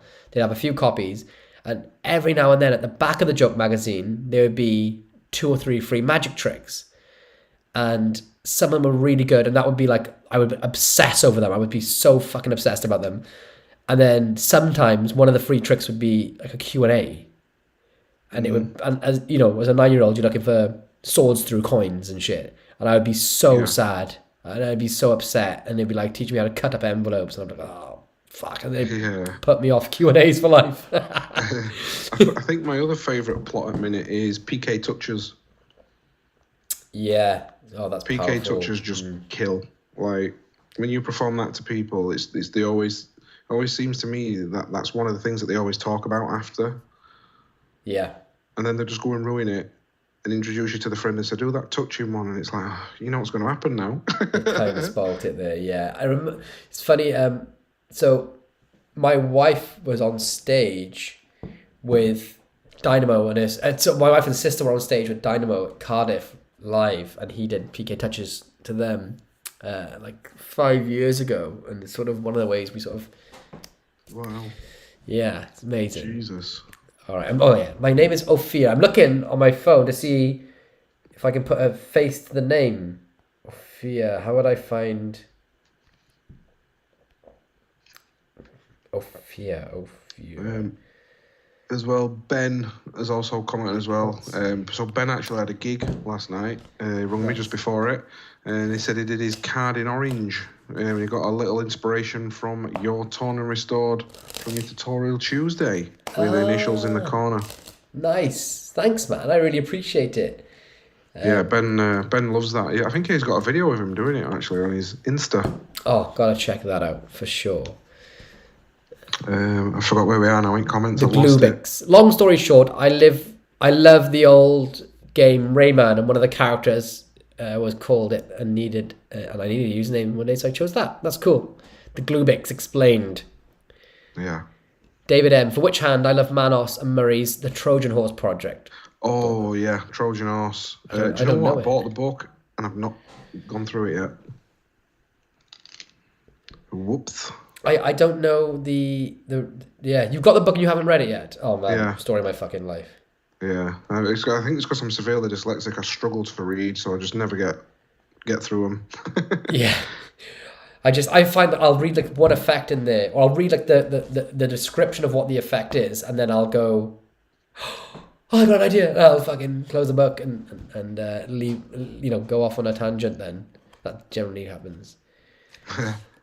Reed Ferry, appreciate that, Nathan. You both have great channels. Hey Lloyd, I'm curious if you've seen my Influence Force Cognito preset. If not, you'll get a kick out of it. It's in the group. I have not seen it, but please can you tag me in the post of it, Reed, and I'll check it out. Yeah. Not immediately after the live stream. Reed did a video on his channel, top 5 YouTube magicians, and me and you made it in there. No. Thanks, man. Yeah. David M says he has the Pro Mystic wallet. Amazing. Loads of question marks. I've scrolled too far in comments now. It's gone. Alex Bow says, hope you're both well. Gutted I missed Blackpool, had COVID. What is coming out to look for from Blackpool? A lot of people with COVID. You should have come with COVID. I think everyone got it there, so... don't worry. Yeah. There's so much good stuff. Me. Dude, guys, I don't know if I showed you all. I showed Nathan before the call. This was the stuff that I intended to show on this call today. Of all the things from Blackpool, some of the incredible stuff. We've covered Minted and this. Do you want to get into a little bit? Should I go through a bit of it? Well, so Interchange by Gary James, which we've shown, is brilliant. It's a switching device that lives on your keychain. So essentially, you can have a billet or a signed card, a playing card or bills, and this is a leather little key fob, and you can switch stuff. Also, it comes with like little logos you can stick on there for different cars too, like BMW and stuff. So it looks like your real key fob. I forgot to say that. Actually, it's a bonus. Minted. Yes. We've discussed this in length. Yeah, we got made a trick of the convention for me. Yeah. Have you put a video up of it on your channel yet? I discussed it briefly in my Blackpool video, but I think I might do a full review / breakdown of it. Yeah, you should. I've got a video of me performing it to my wife. She gives it it's the second effect that I've shown her on the channel that gets complete top marks. So Fooler, creative, entertaining, and a bonus point. However, she's never given any of my tricks full marks, so take from that what you will. These women, honestly. I got this card gimmick from Antonio Bourgeois. I can never pronounce it properly. So I saw him perform that on your video, man. It looked insane. Literally, I love that little ending where he says, "Oops, I did it backwards." Yeah, it's something like you show. Oh man, no! I if I attempt it, I'm gonna destroy it. I'm trying to set it up, but wait. Okay, actually, I think I know how to do it. Wait. Okay, shall I try it? Okay, if I screw this up, please don't hate me forever. Oh, God. Oh. It's going so south. All right. Oh, fuck. Shall I do it? Okay, one more go. Yeah, this is just to get it ready.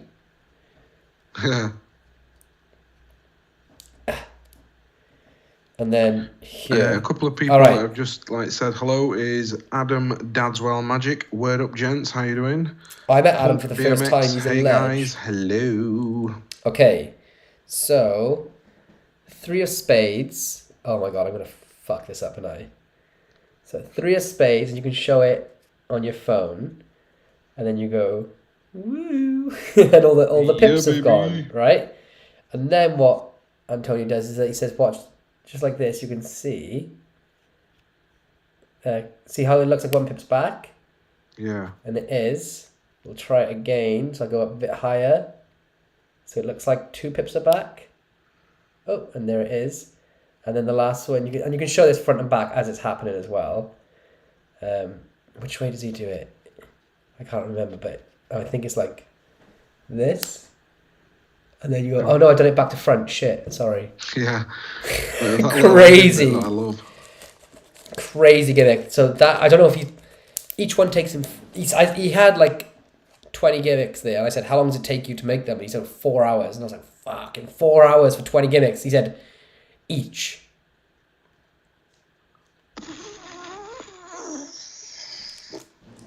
Jesus, I mean, I know I spend a lot of time painting them stupid models, but Jesus. I picked up this Sharpie through £2 coin. Oh, yes, Ryan Tricks had this. Yeah. It's a new version of the gimmick, right? Basically, yeah, so you get a £2 coin, and I don't know if how clear that is on camera, but put a Sharpie through. It's super well made. I bought it because years ago I asked a certain coin gaffer I paid money to have a coin through, a Sharpie through coin made. This is like when I had Enigma that long ago, because I wanted it and I thought it was a good. Not only is it a good product because it makes more sense in cigarettes nowadays, but I really fucking wanted to do it. And the guy messed me around for such a long time, and eventually, after taking loads of money, sent a cigarette through coin gimmick to me, and after we spent loads of money on it. So I'm glad somebody's finally done it instead of me, and they've done it well. But so I got it just for that. That one's been made really, really well. And what I love about it is the problem I had with most coin gimmicks were the elastic band. And that don't use them, does it? I can. I mean, it's not exposing because we're all magicians here. No layman is sitting through 2 hours of this shit. But yeah, it can't break. There's no elastic band to break, and it's made so bloody well. That is insane. You can't even see seams. Yeah, you literally can't. So there's no elastic bands for it to break. That is amazing. Boom. So yeah, and it's 40 quid, I think. Yeah. So as long as I take good care of it, that's going to be... it's on like a little spring hinge, so... See, that is so much better. I wish flipper coins were like that. Yeah, I think there's some like that now, right? Possibly.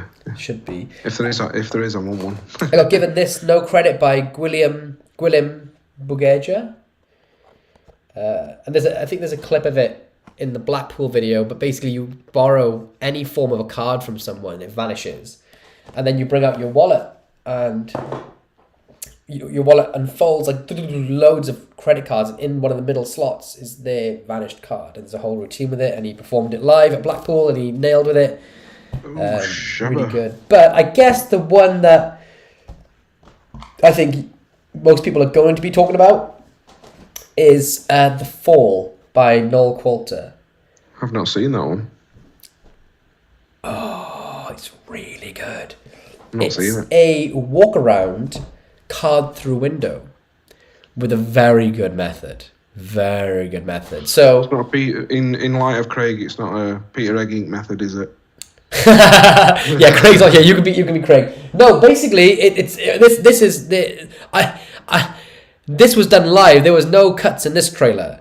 You have you can take anything you want. You could take like a Ziploc bag, or you could take, like he showed it with like a piece of clear plastic, like literally like acetate. But you can use a Ziploc bag, or you can use, in the UK we have Polly Pockets, which is like you put like a clear plastic folder for the thin ones. Anything that's clear, and you get some spectators to hold it. You place a card on top, so you place a card on top of it, face up, and it's all copacetic, it all looks good. You go, boop, and it just falls through. Jesus. And that's the effect. It's beautiful. It's really, really good, and it's really practical. That's the beauty of it, is that this is a worker, which you don't often get. I think, I haven't seen a lot of talk about this online since, but I know that it's It's really good, and I think this will be the one that's gonna slowly emerge out with everyone saying, "Oh my fucking god!" Yeah, so if it's a worker as well, people will be loving it. Yeah, it is a worker. Like obviously, there is a method. It's not real magic, but for anyone that loves this style of thing, this style of trick, and performs, then you're gonna get your 10,000 hours out of it. Yeah, that is insane. It's Joanna just tuning in. You guys already talked about Minted.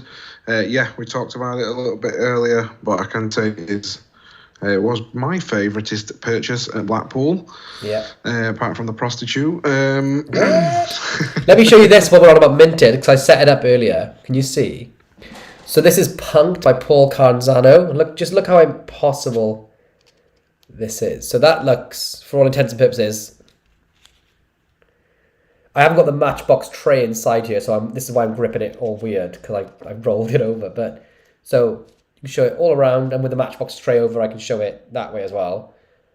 But that's fucking 9 matches in there, and I can go 1, 2, 3, 4. You can see from the back. 5, 6, 7, 8, 9 matches. They hold their hands out. You can rattle it. Ooh. Look at that. That's like a mini Swords Through Lady stage illusion, isn't it? All in your hands. Absolutely wild. But different feel for me, because to the Minted is more like an organic piece, you know, and you can present it much more casually. But again, this is lives in the same sort of area for me. But yeah, it is Minted is so good. I have it. I just have it in my drawer at work. When I'm tattooing, and maybe just before I start a tattoo, I'll pull my drawer open to get my needle out. And I say, "Oh, do you want a polo?" And I'll like eat one out of it, offer them one, and then I'll just go straight into it. Oh, that's great. Yeah, I'm excited just to present it more and carry it with me. And that's the other thing, it's carry friendly. Yeah. You can literally just keep a pack of polos on you, or what they call Mentos or Lifesavers in the US. Just saying. Reed Ferry says he loves your Monty idea was brilliant. He'll definitely be working on that. Oh, thanks, man. I'm actually going to go out and get a bunch of live performances of that, I think, because it's one of those... I've got some on my phone, but it is... it's one of those tricks. With the nuances, it takes it to miracle status. Definitely. As opposed to it being a switching card effect, it's an effect where they name any 2 cards that appear in their hand. Gold. Alex Bow asks, are there any tricks that can fool magicians? Any tricks that can fool magicians? I don't know if he means at Blackpool. Or in general. In general, not sure why you'd want to fool a magician. Should I try one on you that I do? This is one of those ones that can go either way. Yeah. Take if I was there with you, I would say shuffle this deck. So just do it imaginary. Yeah, I've got one here. Do it in your mind if you want. You're a mentalist. Yeah, I'll shuffle in my mind. And then take out a range of cards. Take out 5 playing cards and make them a varied range. Yeah. And do you want the highest or the lowest? Highest. Think of the highest card in this imaginary hand that you've dealt yourself. Yeah. Okay. Got it? And then imaginary shuffle them back into the deck. Got it? And remember your card, because it's the number one thing that magicians forget to do. Yeah. And then throw the deck through the screen at me so I can catch it. Oh, I got it. Is that fair right now? It is. Is that actually really fair? Stupidly fair. So this is the part I would sort of need you here for, because I would say I'm going to have you cut to your suit. So I'm going to just cut the deck. Mm-hmm. I can't even see my camera. Cut the deck, but this would be your hand, so you should cut to the suit. No? This is why it should be your hands. Yeah, okay. yeah. Well, that's a club. Ooh. That's another fun. No, it was the king. No, the suit. Oh, sorry, the suit. Did you cut to the suit? You're kind of giving it up now. Oh, did I? Oh, shit, sorry. Sorry. Sorry. I'm the worst spectator. But basically, I would know then that you... Well... Sorry, there were a delay and I didn't hear what you said. Oh, it's all good. As soon as you do that, I would... What was the card you were thinking of? Yeah. What was it? The king. Of? Clubs. King of clubs. Oh, so it's very close then. Yeah. But that was the sort of effect. Shit, sorry, dude. That's okay. How would I mess up a trick for But that's a Lloyd? magician fool that I've been using loads. Lately, of course, didn't work today. Yeah, I could see where it should have gone. It's basically a twist on Thingy's tornado effect. Bob Farmer's tornado, is it? Or tsunami, something like that. And then there's a few extra elements you can add to it. That's a fun one. But most of the magician foolers I do are like in person with the deck. Yeah. You know what I mean? I think my favourite thing to fool magicians. I think my favourite thing, I've actually done a tutorial for it on my channel, which I forgot what I named it. I've genuinely forgot. But if you go on my channel, there's you'll actually see me perform it to Ben actually, who was in the chat. So I perform it to him first, and then I teach it. It's just like a little. They can cut deck, peek at a card, they shuffle it, and I just know when my head's turned away what they've gone for. Oh wow! But yeah, it's super easy. Oh, don't tell me because I want to go and find it. I think it's called. What's it called? I forgot.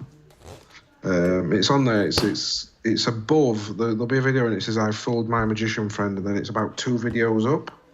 Okay. I'll go something like that. Did Non-1 asked, did either of you ask someone to help train you? If so, who was it and why? So Lloyd, who trained you? No, I specifically... I'm a bit of a lone ranger and shit, and I don't... I refuse to ask for help as much as I can, so I didn't. Did you have any mentors? Yes, Jedi Master Yoda. No, I'm joking.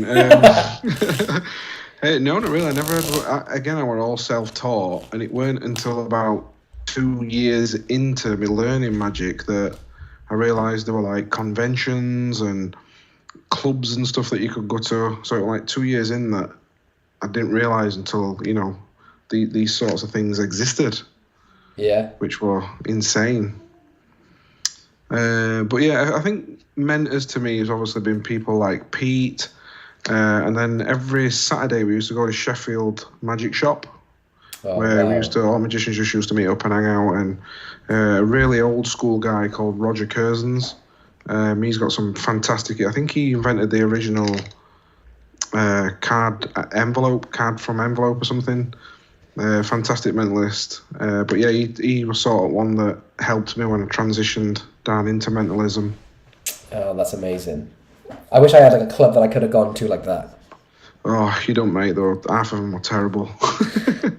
Well, look, we've got 7 minutes. We're going to round it out at 7 p.m. here tonight, but there's a few more comments, so should we sort of do a speed run through them? Yes.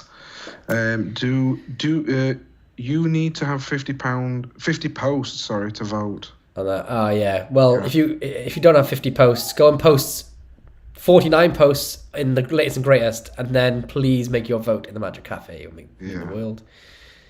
King says, Lloyd, what was which hand effect with the earphones you talked about? I was just trying to search for it now. It's by Jeff Price. I'm not sure where you can find it. Maybe message Jeff Price and he'll let you know where you can get it. Yeah.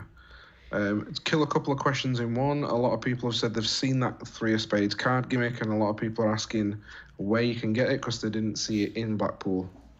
It was from Antonio, he knows I can't pronounce his name, Bourgeois or whatever. They're £100 each, and you can get them through him if he's selling them. I think he sold out at Blackpool. He had like 20 and they went straight away.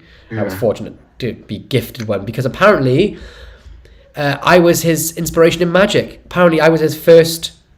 Acme Hall was the first thing he ever bought and learned, and it inspired him to create gimmicks like that, which... Wow. Yeah, which is the craziest thing. And every time he comes up to me, he sort of has like this mini fanboy moment where it's the complete opposite way around, where I'm like, you're a fucking god.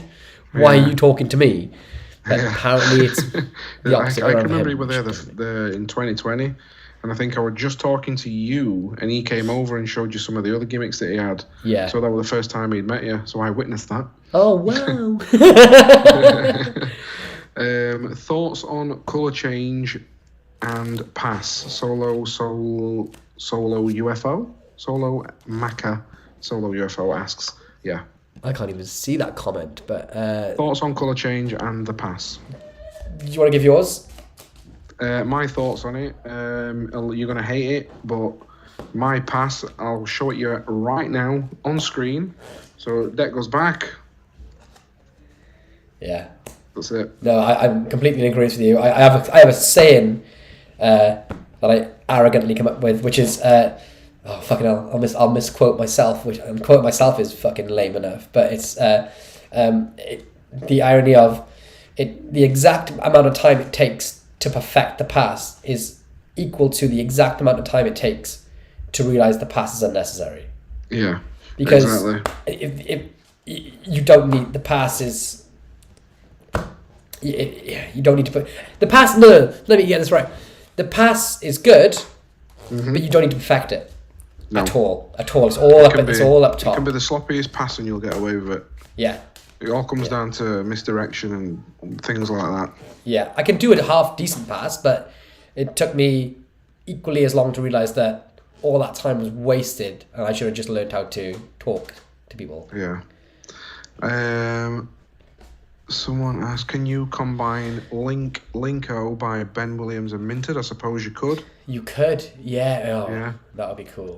Someone's asked what it's called. It's called Minted, and it's by Craig Squires. And I'm not sure who it's being sold through. Through him directly on his website, I believe at the minute. Yeah. But telling me and Lloyd sent you. Yeah, but I do believe he'll be making it available to a wider audience. Yeah, I think he only had so many left just after Blackpool. Dal T says, I love Sheffield Magic Shop. I still go there from time to time. That's awesome. I'll have to try and get myself up. Sorry, I was taking the mick with my comment about foolish magicians. I said it because of the live 2 weeks ago with Craig and his new trick being a magician fooler. Charlie, come here. This is my dog, Charlie. Look, get up, you can't touch your rush. Let's show everyone. Come here. Good boy, Charlie. Look at Charlie. It's my one remaining dog. Oh. This one hasn't died yet. Look at camera. I'm just finding your YouTube link for you. You're alright. And there you go. I put it in the window. So somebody asked, where is the link to your channel? Gary Simpson asked, Nathan, what is your YouTube channel called, please? There it is. Braxis with 4 1s. Yeah. Oh, Sarah, Braxis 1111. That's my short link. I remember. If you were to carry one gimmick Lloyd forever, what would it be? One gimmick forever. One gimmick forever. Mine would be Hugo Shealy. Oh, yeah. Yeah, but what if it ran out of batteries? Would you be allowed to recharge the batteries forever? Yeah, that's true. Will battery chargers be a thing in 20 years? Yeah. It's a forever gimmick. You know what I mean? A gimmick. If I could carry one gimmick, it would be. I'm trying to think what gimmick I've carried the most. Probably a burn gimmick. You know where it's got the burn card corner in? Yes. Yeah. I carry that. Tell you what mine would be. It's been called a lot of names over the years, but it's blistering or something, where you make a blister of a playing card appear on a wire. Yeah, that's I love powerful. That's powerful. Yeah. It would have been for me Rory Adams' Angle Z gimmick with a bill where you could put the corner inside the bill. That would have been it, but now we don't have any paper bills anymore. But in America, it's perfect. That is when insane. I'm in the States, it's good. So I love that. Also,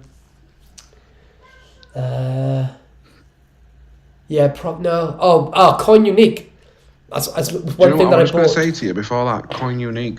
Love it. I had one for years. I lost mine for 2 years, and it had gone onto the sofa underneath. No.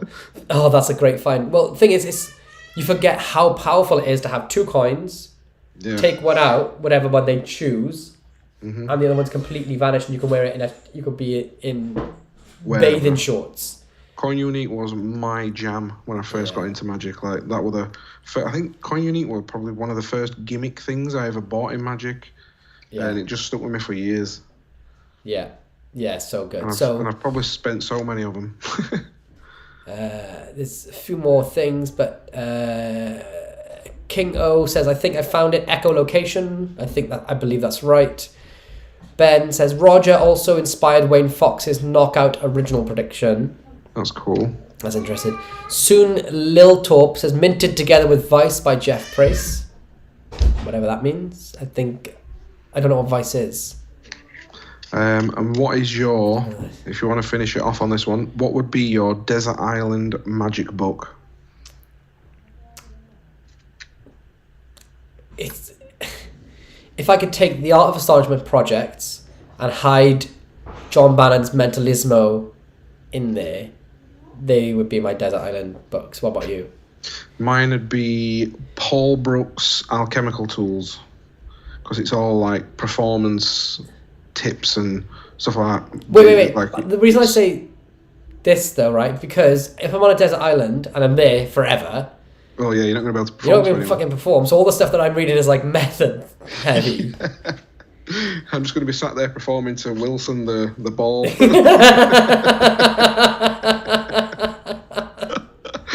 Oh dear me, I don't know. Go on, what's another one? A desert island book. Oh, another book would possibly be, excuse me, just the old-time classic, Practical Mental Magic for me. Just where it all started. That's a great one. Not like Bigger Fish or anything like that? Cause they're great. I don't know that guy. Screw him. No, it's rubbish. All dual reality, mate. Well, look, my kid has arrived home, and as you can hear, he's squealing in the bath. Oh, bless. I'm guessing my little one's about to go to bed as well. Yeah. This has been an amazing Sunday session.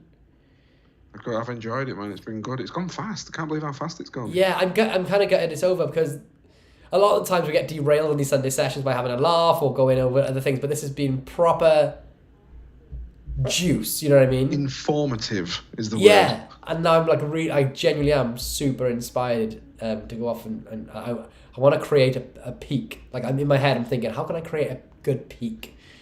A peak.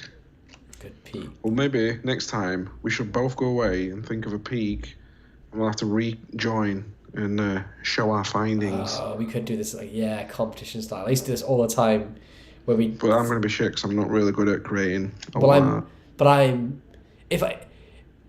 a mentalist, so I'm not a mentalist. So you have a lot of trump cards here. Yeah, let's do it. All right. Create Magic, Clifford says, another great Sunday session. Thanks, guys. Everyone drop a like for Nathan to say thank you to him. Yes. I'm going to check out his channel. Lloyd, thank you so much for having me. It's been an honour with all the big names that you normally get on here, and then you've had to dig deep in the pit for this one. I actually only text you. Yeah. So I didn't. Thank you. I really appreciate you getting me on, man. Thank you. I always say it were Lloyd that I was fighting for a long time to get over 1,000 on YouTube, and Lloyd gave me a little shout out one day, and it just went bloop and straight over it. So you were getting there anyway. No, you don't want to say thank you, dude. Honestly. No, thank you. It's been awesome, and thanks to everyone for joining in and listening to us talk shit for 2 hours. All right, thanks, guys. See you next week. Tune in on Tuesday for Tutorial Tuesday, as always, and then we'll be back on Thursday. Subscribe. Don't forget to subscribe. That would mean the world to us. And go and immediately check out Abraxas 1111. That's Abraxas 1111 with numbers right now, because you're going to have a great Sunday. Thanks, everyone. See you next week. Cheers. Or Tuesday. Take it easy.